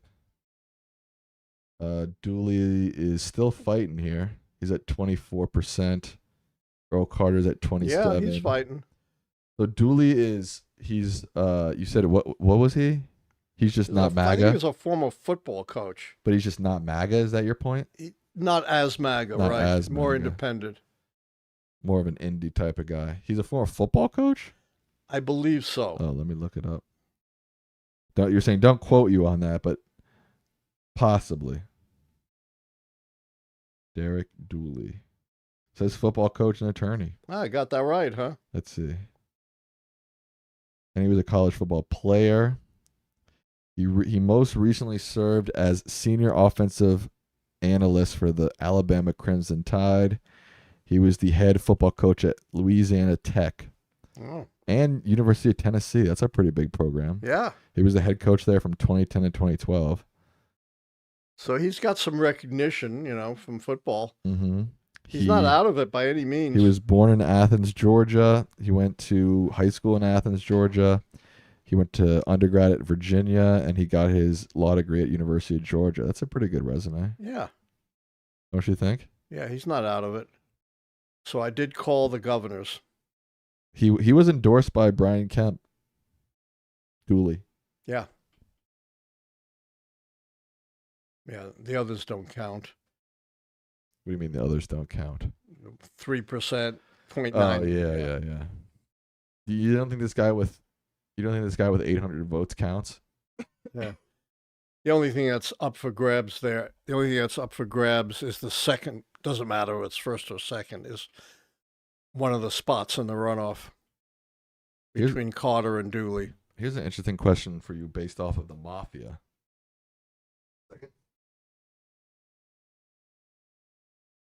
You want a mafia question? Sure. Okay. I'm not an expert, but I'll do my best. Between the New York five families and the Chicago outfit, which of these mafia crime families held the most influence in American society / history? Oh, my God. That's very difficult.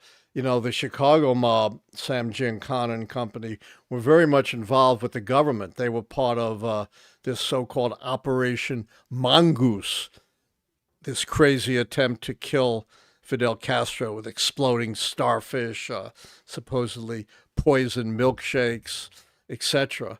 But probably in terms of crime, and they're still going, more so than I think than the Chicago mob, the five families of New York.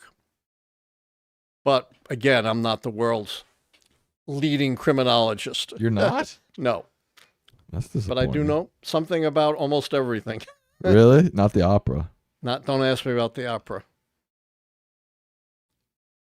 Are you aware of Jack Schlossberg, JFK's grandson? JFK's grandson, yeah. Yeah, he's running for Nadler's seat. Yep. But he's getting some controversy or something. I haven't quite. Have you been following that? No, I know he was involved in some controversy. I'm not sure what it was. Do you know anything about this guy Schlossberg, other than he's JFK's No, grandson? not really. No. And so, it's a very Democratic district. And Jerry Nadler, I know a lot about. He was my college debate partner. What? Yes, in the 1960s, believe it or not, at Stuyvesant High School in New York City. And we founded New York City Public School Debate. You did? Well, Stuyvesant, when I was debate captain, did, yes. Yeah. Shift your legs a little bit to the right. Yeah, there you go. All right. I think that's better. But I don't know a whole lot about Schlossberg, and I don't know what the controversy was. I I know there is some. I think it was like he's like nowhere to be found, like, and there's like a lot of turmoil within his campaign. I don't like, know. You can look it up. all right, Josh. Shouldn't be that hard to find. All right, I'll find it then. You'll man. find it. Let's see. Oh, the New York Times wrote sort of like this expose saying, inside Jack Schlossberg's chaotic campaign to revive Camelot. So That sounds like a pretty minor, nothing. Trump is robbing us Yeah. of billions, and they're worried that his campaign says, is chaotic. Come on. Erratic behavior and staff turnover have colored Mr. Schlossberg's bid for a House New York Senate seat, raising questions about his readiness for office. All right. Whatever. You don't seem that worried about it. No. And on the scale of things, given our politics today, that's, registers about a 2 on the Richter scale. Patrick says, I think his controversy is that he was revealed to be a snobby rich kid. Imagine that. You certainly could never become a president if you're a snobby rich kid. Aren't they all rich kids, basically? Has there ever been like a truly poor president? Oh, yeah. Oh, Abraham really? Lincoln. Oh, right. Yeah. I guess maybe not grew up poor. Harry Truman. Yeah. But not really. I guess Barack Obama might have been the Oh, yeah, that's true. the least Single mother. affluent. Yeah. I guess I was Ronald Reagan wasn't rich either. I guess I was more thinking when they took office. Like someone who, I guess they were all politicians. You can't really be poor and be a politician, really. No, they're not Yeah. poor, but they weren't, Obama, Reagan were not affluent like H.W. Bush or W. Bush or Trump Right, true. or Kennedy. Right. I mean, Obama made most of his money after he was president. Right. Yeah, he didn't have any money. We got a $10 donation from Donkey Donut. Nice. They say, thanks for covering all of these important election results. Well, thanks for being here. Someone said Nixon, too. Someone said Jimmy Carter. Look, What? Dooley's moving up. Oh, he went up a little bit, yeah. Yeah, I mean, it's way too close to call. He's only Obviously, Collins is going to make it. But Carter and Dooley are basically in a dead heat with 10% in or so? He's only 1 point behind Earl Carter. Yeah, with 9.8% in. That's nothing. Anything more on the state Supreme Court? We're about to get now, still 20 minutes away from Pennsylvania. Right. A little bit more of the vote is in. It looks like in this race she went down like 4 percentage points. Yeah, she did. Yeah, she was at 44%. Until though, Atlanta and the suburbs come in, you can't tell anything. Oh, Stephen Miller's in the chat. Oh, He nice. says the USA will not have a Democrat president for at least the next 10 years. Oh, Thank you, Stephen Miller, for your input. We appreciate Yes. that. Actually, we don't. Um, In 10 years, you'll be eligible. Beth says that Clinton grew up poor. That's probably true, right? What's that? Beth says that Clinton grew up poor. Yes. Yeah. Let's see. Yeah, and she's not doing too hot either. But again, we don't have anything from those big Atlanta counties yet in either race. How about Kentucky 4? Are they moving anything there? Let's see. We're checking in here, folks, with Kentucky 44% of the vote is in. And nothing's changed. Well, no, Galbraith has gone down a little bit. Like a point. I mean, that's still something, isn't it? He's 10 points ahead. That's not much. Right. There's still 68,000 votes remaining. I'm sticking with my call. Yeah, I don't think Massey has a chance at this point. I mean, it's almost half the votes in now that have to be a complete turnaround. That doesn't happen in primaries. Galbraith is now at 99.1%. They're following us. $18 million bet on this race. Wow. Holy moly. We should get a cut. Why? Because they're obviously watching our show and betting on it. Oh, obviously. Yeah.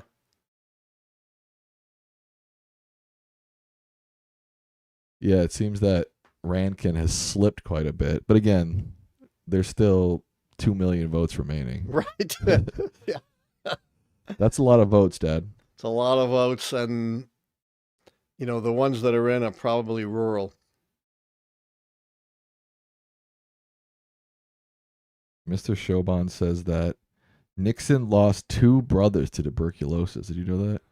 What's that? I'm sorry. Nixon lost 2 brothers to tuberculosis. Did you know that? 2 brothers to what? Tuberculosis. Yes, I think that's right. Tuberculosis. I got it. I don't have hearing aids in. So Why not? I don't know. Should I go put them in? Yeah, go put them on. You gotta move the mic.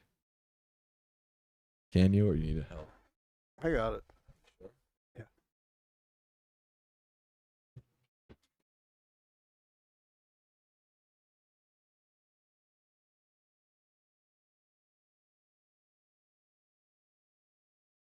How's everyone doing in the chat tonight?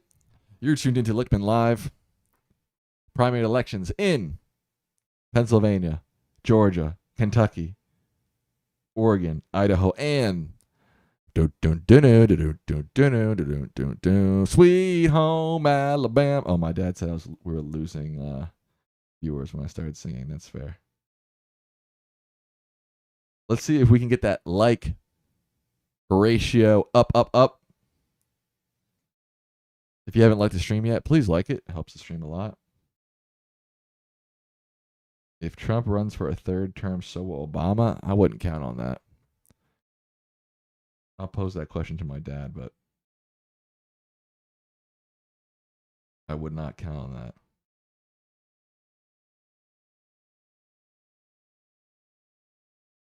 Sam, what do you think about the quote new reflecting pool? I haven't even followed that. I can't. There's just so much going on, so much ridiculousness. It's like I have to save some of the space in my brain. I just can't be thinking about the reflecting pool right now. But that's just as corrupt as anything else. I mean, didn't he give a no big contract to some company? Like, that's sketchy as heck. But I don't know. I just don't have the bandwidth to follow it that closely.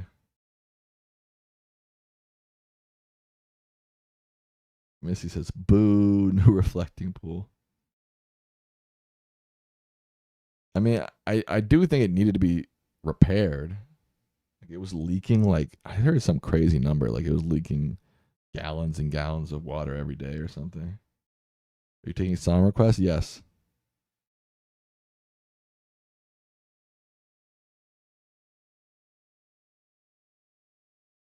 Michelle would divorce Barack if he ran again. Yeah, I think so. There ain't no shot Barack is running again. Like 0% chance.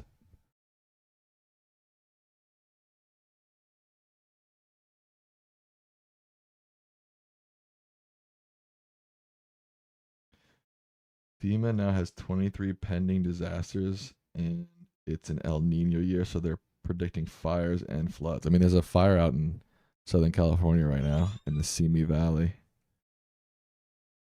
How was Ossoff doing? Ossoff was running unopposed, so He's on to the general.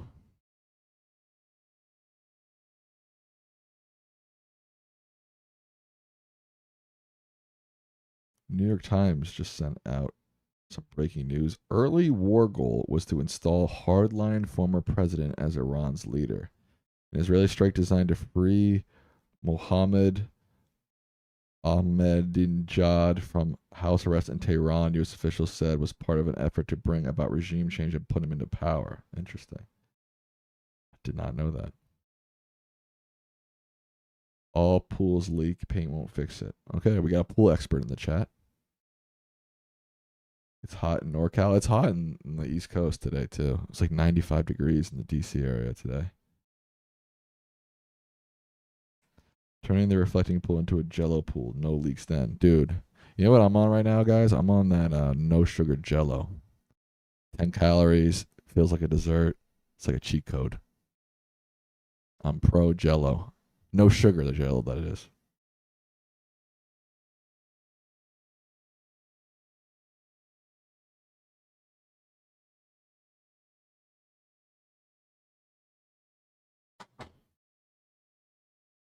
Hey. Anything moving? We're now, yeah, we got a big move here, actually. We just jumped up to 47% of the vote. And it's much closer.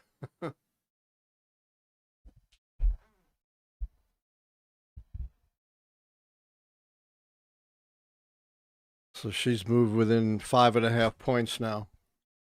Yeah. How about the other one? Let's see.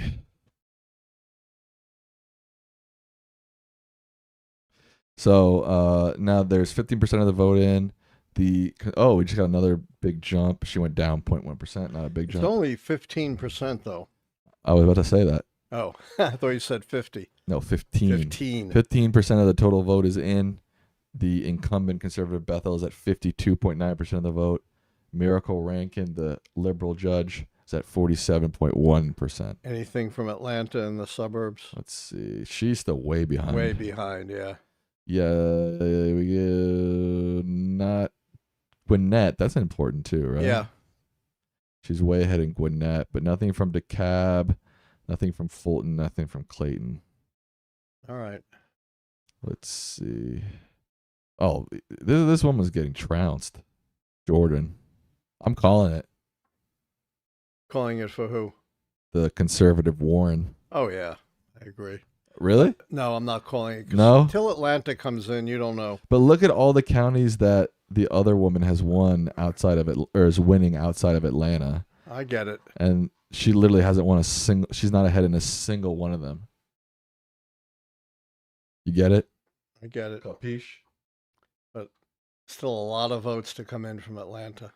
True. There's still 1.8 million votes still to come in, generally speaking.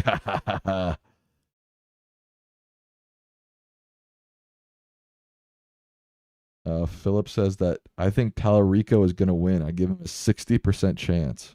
What does the Cauchy say? That's a good question. Wonder if I can find it. Texas. Oh, wow. Look at this. A Texas Senate Republican nominee after the Trump endorsement. Wow, 94. Look at this. Look at the chart. It was at like 60%, and then after the Trump endorsement, it jumped to 94%. That's huge. Do they have the general? Let me see if I can find the general. Texas Senate winner. Right now, 53% just the Republican Party. I guess either one, and then 47% Tallarico. That's pretty much even. Yeah. I mean, at one point it was 80-20. 80-20 for the Republicans. Yeah. In November 2025, it was 78-21. Yeah. And since the primaries, it's really narrowed quite a bit. Looks like it's at its narrowest point right now. It does look like that, Dad. Yeah. You're a smart guy, man. Yep. Have you been following the L.A. mayor's race at all? Not at all. Oh. There's an incumbent, though, who's probably going to win, as far as I know. Bass, I think is her name. Yeah, Karen Bass. Yeah. But it's this guy, Spencer Pratt, who's pulling second right now, is a reality TV star. He was on a show called The Hills back in the early 2000s. I think she's going to win. Yeah, but they have a runoff, so it'll probably be Bass versus Pratt. Yeah. Nynthia Raman is a more progressive candidate. She might top 50%, though. Would there be a runoff then? Yeah, they have in California the open primaries. It's not a runoff. Oh, it's the top two. Get into the general. It's the jungle primary. The jungle primary. The jungle. Let's see. So check out Kalshi for the jungle primary for governor. Did I have that? I'm sure they do. Let's see if I can find it.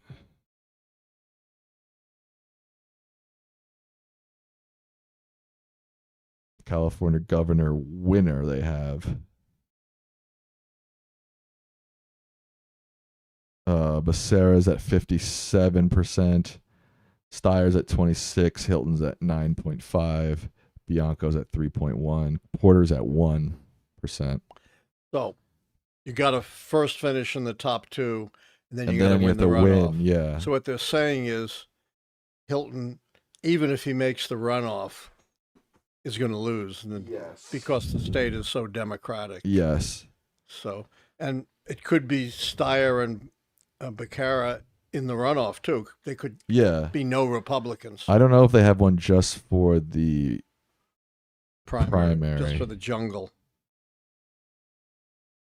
I'm not seeing it. I'd probably have to search it. Probably. It's not. Do you care? Yeah. Okay, let me see if I can search it. Yeah, there was a time when Democrats were worried that two Republicans were going to emerge. I don't think that's going to happen. It's more likely two Democrats will emerge.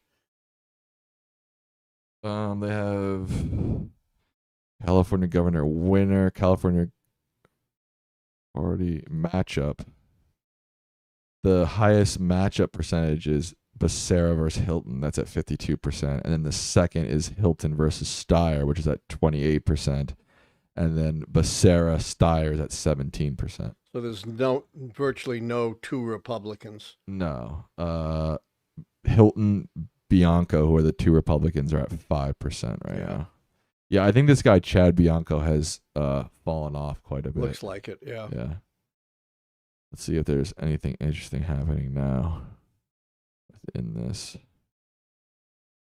It's amazing how slow results are coming in. Let's check in. Oh, she went up, I think, another percentage. She's going to win. I'm calling it. What? Yep.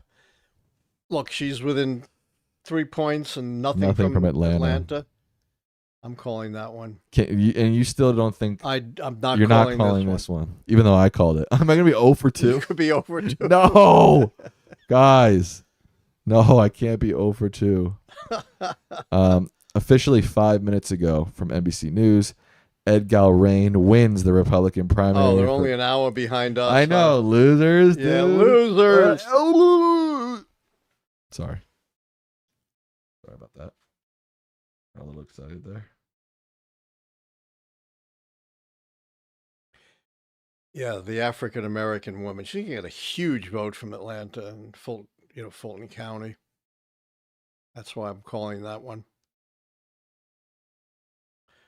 I think you made a mistake to call this one without votes from Atlanta. I think you're right.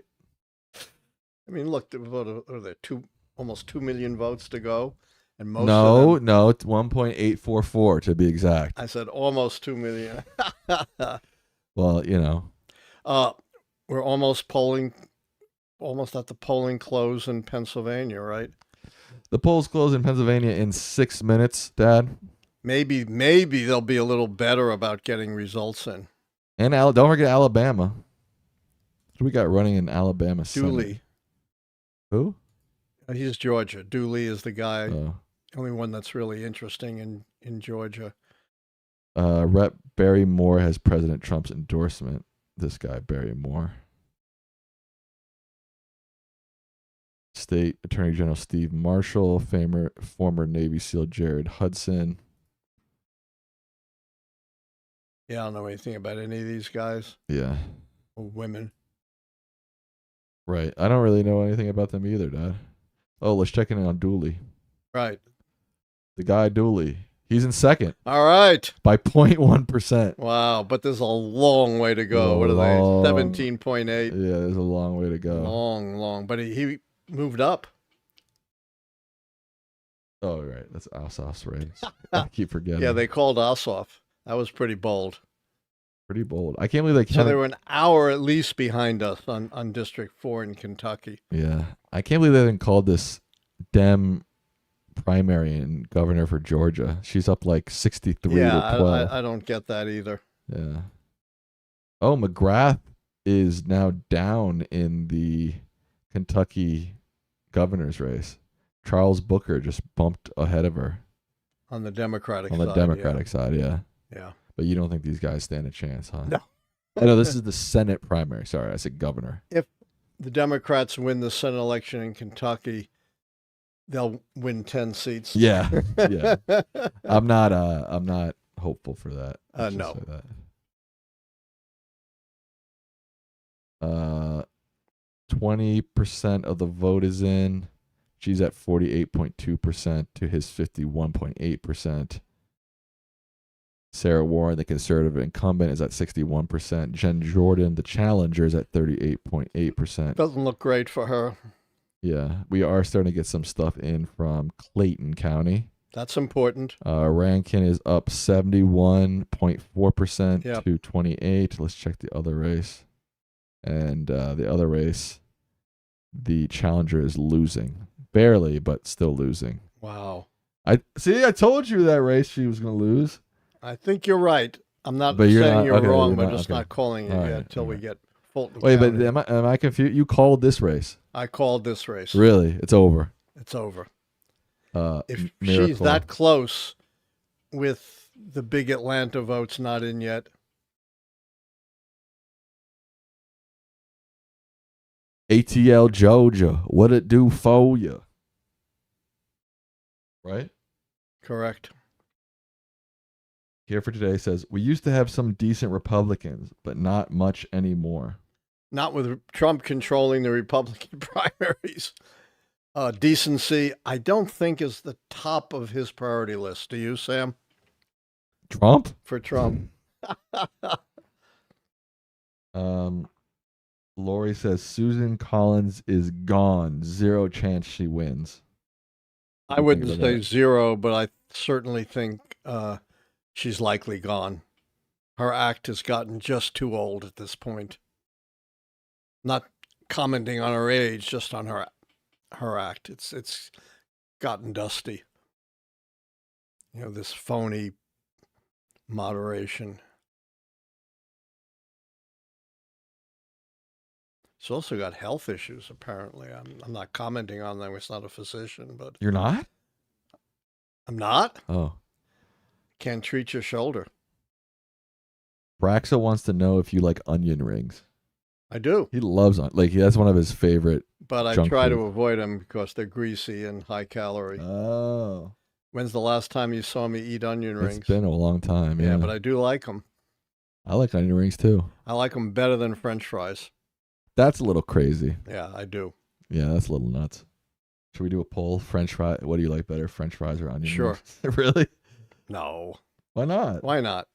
How do you do a poll from These darn results are coming in so slowly. We got time. Are there other issues you want to discuss? Or other questions? Here for today says that you need to head to law school and medical school. Oh. That way you can stop saying you're not a doctor, you're not a lawyer. Right. What about mozzarella sticks? Nah. No. Fries are just they're not they're just right what you need as a snack with a burger. Like they just hit right. Someone said Massey lost. Yes, Massey lost. Yeah, we called that over an hour ago. Trump slush fund hit by bombshell leak. What? Showing IRS lawyers urge DOJ to shut down the lawsuit. Wow. So they didn't think the lawsuit had any merit. Say that again? IRS lawyers urge the DOJ DOJ to shut down the lawsuit. Right. So IRS was like, yo, you have to shut this down. It has no merit. Yep. Right. So they did, basically, right? Well, yes and no. Right. Yes and no.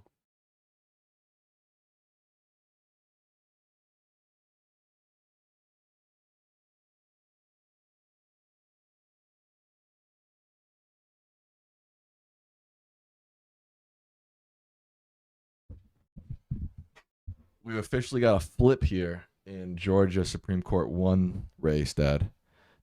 The challenging liberal Miracle Rankin is now ahead. I called that one 5 minutes ago. 50.2% to 49.8%. Yep. Pennsylvania polls have just closed. The Alabama polls have also, Dad. Guess what? Just closed. Let's check 2, Supreme Court 2. She's moved up, but still she's way still behind. Yeah. 19 points behind almost. Yeah. Still no Atlanta, but we do now have stuff in from DeKalb. Yeah. And you can see why it's so important. Right. Rankin is way ahead in DeKalb. Let's check the other one. Jordan is ahead pretty well, but not as much. Yeah. Yeah. That's the only county she's ahead in right now in the entire state. Yeah.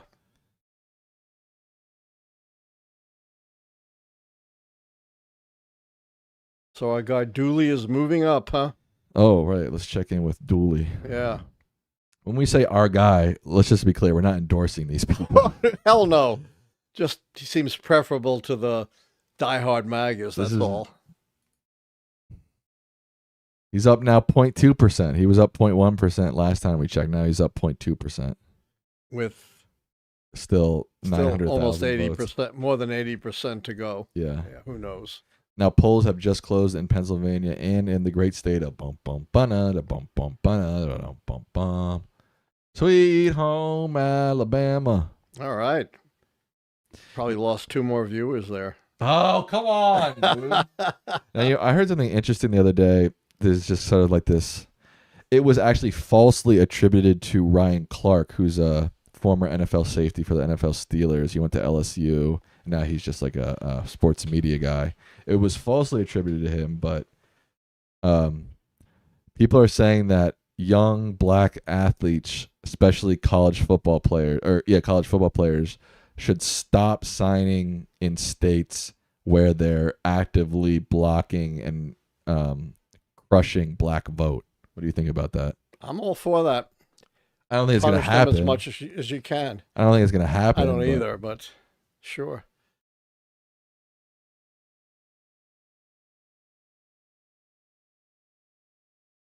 Okay, we're basically at the same as last time we checked here in Georgia. So Pennsylvania's been closed for 3 minutes. Yeah. Should I check if there's anything? Is it what in Pennsylvania should we be looking for? Do you know? According to NBC News, races to watch are. I think it's District 7, is it? Yeah. Yeah. But you said it's State House District 7, right? Not U.S. House District 7. No, I think it's State House, yeah. Right, but I'm saying this is U.S. District 7 that they're saying is a key race to watch. I've got to check that again. Double check that for me, sir. We've got no votes in from Pennsylvania. We've got no votes in from Oh, I'm not supposed to do that. We got no votes in from Alabama.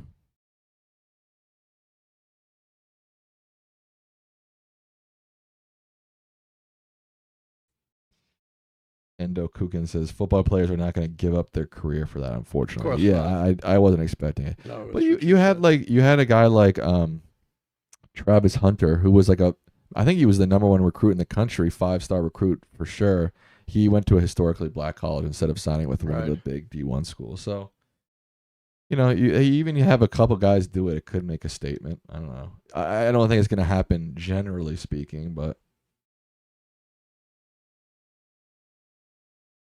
3 Democratic primary fights in swing districts. Because they don't tell you what they are. Great, yeah. Suburban Philadelphia. Give me a number. There's a whole long article, and they do not tell you what these numbers are. They tell you who the candidates are. I've got breaking news from the state of Pennsylvania, Dad. Incumbent Josh Shapiro wins the Democratic primary for Pennsylvania governor. Was he even running? Was there anybody running against him? Just a token. We just saw another flip here in the Georgia Supreme Court 1 race. The incumbent has now flipped back ahead. Did you hear By that, Dad? 0.4%, yeah. This is the most useless article I've ever seen. Well, let's get him on the phone and chew him out. Yeah, I should. Yeah, you should. Let's see. There's another one. Maybe they'll tell you the district numbers. If we're supposed to know who all these people are. Well, 7th, that's the one I said. Right, but is it U.S. or is US. it state? Okay, that's the question. They're all U.S. Well, you said earlier it was a state. No, U.S. Okay, you didn't say that before. 7, 8, and 10. Okay, we've got PA 7 here. On the Democratic side, these are up against. They're up against Ryan incumbent McKenzie. Republicans. Yeah. So we already have 20% from. We already have 20% of the vote in from PA. They're moving fast, unlike the rest of the country right now. Bob Brooks is ahead with 42% of the vote. Which district is this? This is PA 7, Dad. Yeah.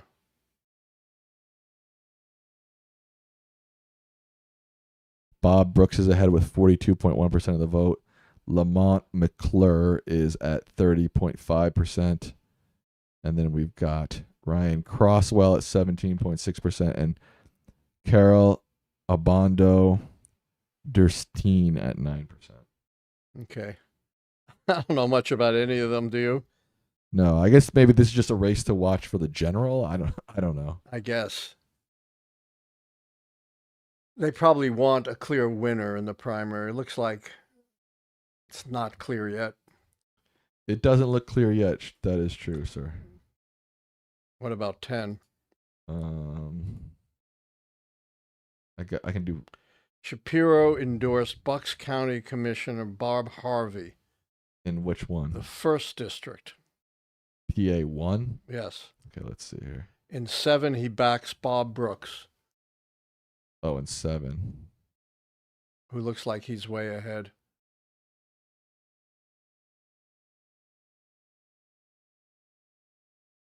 We just looked at 7. Yeah. Yeah, Bob Brooks is ahead 42. Not way ahead. The next guy's he's at 30%. Pretty well ahead. Yeah. What was the other one? District 1, you said? Yes, Bob Harvey. Yeah, there's nothing in from District 1 yet. 0% of the vote is in. District 7, man. The rest of the we're saying the Pennsylvania's coming in early. It's just District 7. District 7 already has 19% of the vote. District 10. District 10, 0% of the vote is in. Okay. Is that okay with you? Yeah. So it's 7, 1, and 10. Okay.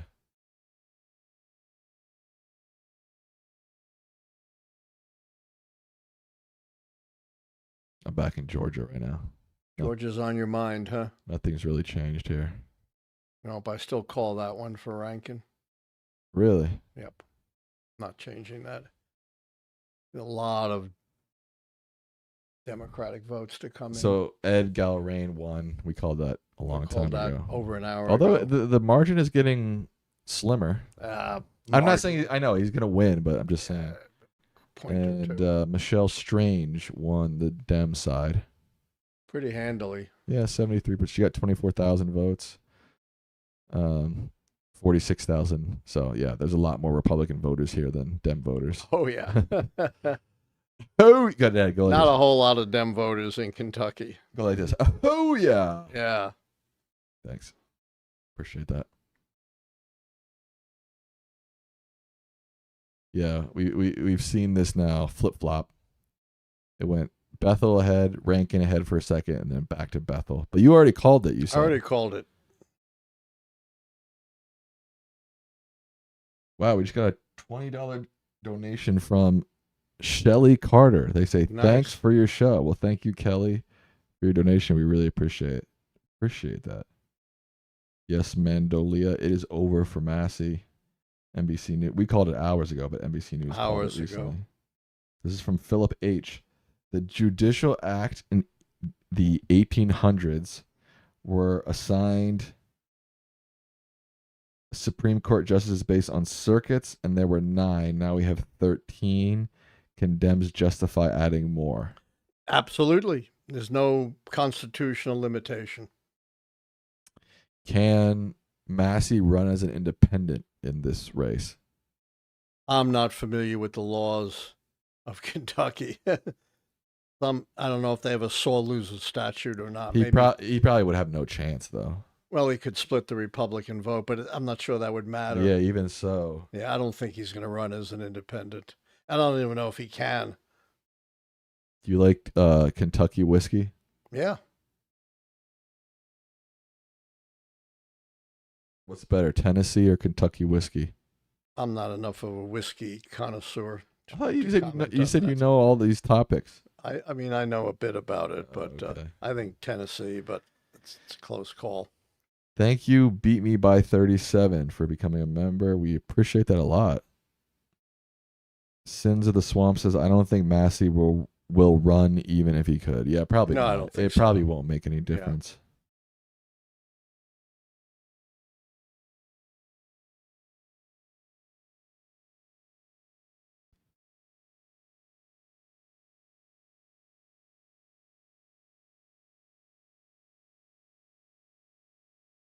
Don't forget, if you haven't liked the stream yet, like it and subscribe if you're not subscribed. Yeah. Yeah.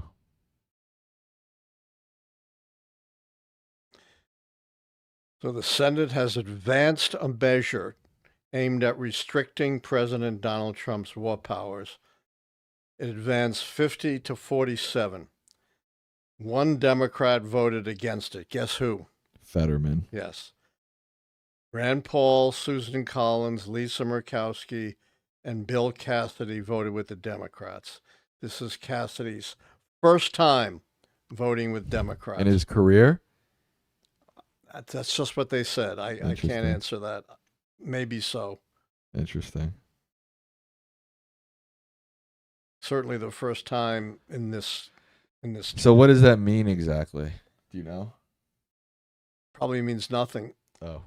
It's just advanced the measure. They haven't actually voted right. They haven't on voted the on measure. it. Right. And it has to go to the House as well. So at this point, it doesn't mean anything. Although it does mean the Republicans are splitting up more than they have before. Right. Murkowski and Cassidy, I think, flipped. But Collins didn't? I'm not positive. Okay. Why are you getting frustrated? I'm just asking. You're asking me these minute. I just asked you a question. You just said, I don't know. It's fine. Missy says they're all on a YOLO spree now. Here for today says Fetterman seems kind of nuts. Kind of. He seems all over the map. I can't pin him down to anything. This is from Beat Me by 37. They say, Dr. Lichtman, I read the 13 Keys in 2016 as a college freshman, and it changed my view of politics. I've watched your YouTube show since it began, and I want to thank you both you and Sam for your commentary, Alex. Wow. Thank you, Alex. We appreciate it. We appreciate that a lot. Canada cut off Kentucky bourbon when they were tariffed. Did you know that? What's that? Do you have a hearing aid then? I just repeat it. Why are you getting frustrated You're with not me? speaking clearly. Come on. Canada cut off Kentucky bourbon when they were tariffed. Okay. Why are you so grouchy? I'm just. You're asking me these absurd questions. I'm just stating something. All right. I'll stop talking. Go ahead. You can talk, but The show's yours. Get back on. She's gone down a little bit more, I think. Rankin. She's got a tiny, like I can't even track. It's so close. I know, it's so close. Can some of these Republicans that lost a primary flip to Dems? No, because there's also Dem primary. They didn't run in that. So Yes, you don't. Yeah, that's pretty obvious. wow, we just got a $20 donation from Mr. Showbar. Nice. They say Kash Patel has his own whiskey out there now. I suspect he drank to excess when he snorkeled that graveyard in Hawaii. That was just abominable. His snorkeling in the graveyard of the memorial ship of the attack, the Arizona. Just awful. I forget who said it, but I think it was one of the Democrats, or maybe a commentator, and it really resonated with me. Patel, being head of the FBI is a solemn responsibility. It's not a VIP pass to whatever attractions you want to go to. That's a good point. Oh, the Knick game just started. Oh, right. Big game. Has it started yet? I don't know. They usually start late. If it started, it would have just started. Yeah, it's 3-0. Knicks are winning? No. Oh, no. That's not good. It's early, though, right? This is from Cheese and 7. They say, so proud of how far y'all have come. I remember being maybe one of your first 2,000-ish subscribers. Wow. Back in 2023. Let's give the GOP hell come November. Well, thank you, Cheese and 7. Yeah. Yeah, we've been doing this for, I think this. Almost 3 years. This fall, it'll be 3 years. Yeah. Wow. It's hard to believe. Oh, right. We have a poll going. I forgot. Oh, right. French fries versus onions. Actually, it's closer than I thought. French fries are at 59%. Onion rings are at 41%. Oh, so I got 41% support. Yeah. Pretty good. So we now have 30% of the vote in. She's climbed back up a little bit. She was at 48.8, and now she's at 49.2. This is going to be a squeaker, folks, I think, until maybe we get an Atlanta dump. We don't know, yeah. Till Atlanta comes in, you can't tell. Remember, I think it was in Virginia. We had the same thing. It looked like a squeaker until Northern Virginia came in, and then it flipped hugely. Are there any members of Congress that you could see having an Eric Cantor type loss this November? Doesn't look that way. He was like, number 2, I think, in the Republican leadership, and he got beaten by this guy named Brad, I think, this first-time candidate, of all things, a college economics professor, I believe. It was a huge upset.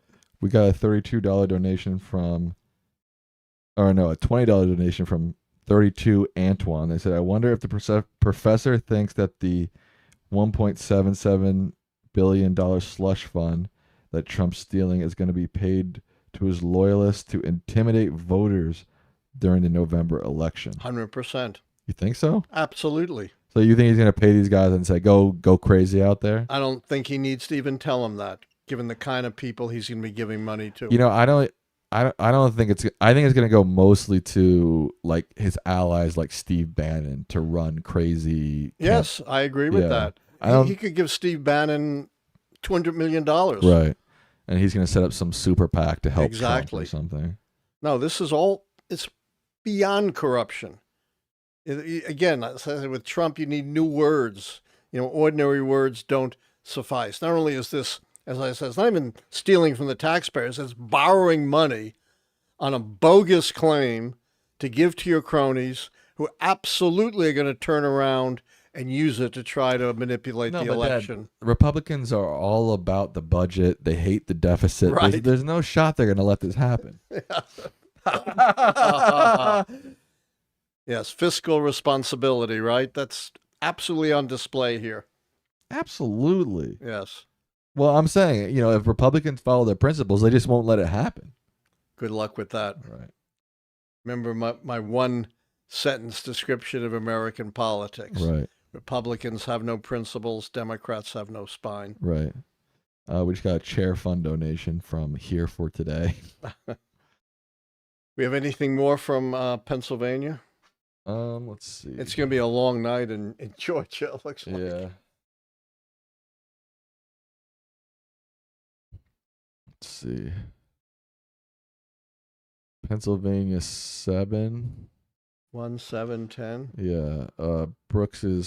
I think he's at the exact same. Yeah, they Yeah, haven't it moved. doesn't look like anything's moved. 1, 7, 10. Pennsylvania. Just Dems, right? Yeah. Yeah, 1. I don't think anybody was running. In 1, we have Harvey Bob is the Harvey. guy. Yeah, He's he's way ahead. He's way ahead. So probably Harvey will win there. And then 10, we only have 8% of the vote in. Janelle Stelson is way ahead, Way but ahead. So it looks like the Shapiro crew is going to win. have a trifecta. The Shapiro crew. The Shapiro crew. So really the only thing left are these Georgia results, huh? Pretty much. You think we're going to get them tonight? No. So you think we should sign off or what? Yes. I mean, we've been on now for 2 hours and 20 minutes. All right, folks, keep an eye on these two. These are the 2 left interesting races of the night, but we might not know until tomorrow. But keep your eye on the Georgia Supreme Court. We will see what happens. You already called this one. I already called that for Rankin. This one you haven't called yet. I have not called. Okay, so this one is still up in the air. He hasn't called it yet. This one he's called for Rankin. Yes. All right. Even though she's behind at the moment. All right, Dad. With that, we will wrap up Looking Live for the evening. What are your final words to the people? You know, Trump controls the primaries, the hardcore MAGA who vote in Republican primaries. He has his toadies running the Department of Justice. Although I will mention, there did seem to be one honorable person in the Department of Justice, their general counsel, the guy who gives supposedly critical legal advice, resigned, I think, within 2 hours of this slush fund agreement. So at least one person within justice has some principles. But, every time we don't think Trump could get any lower, he manages to get lower. The biggest scam, the most outrageous scam in the history of the country. And I do not say that lightly. All right, with that, we will wrap up Looking Live. Thank you all. Thank you. Good night. Good night.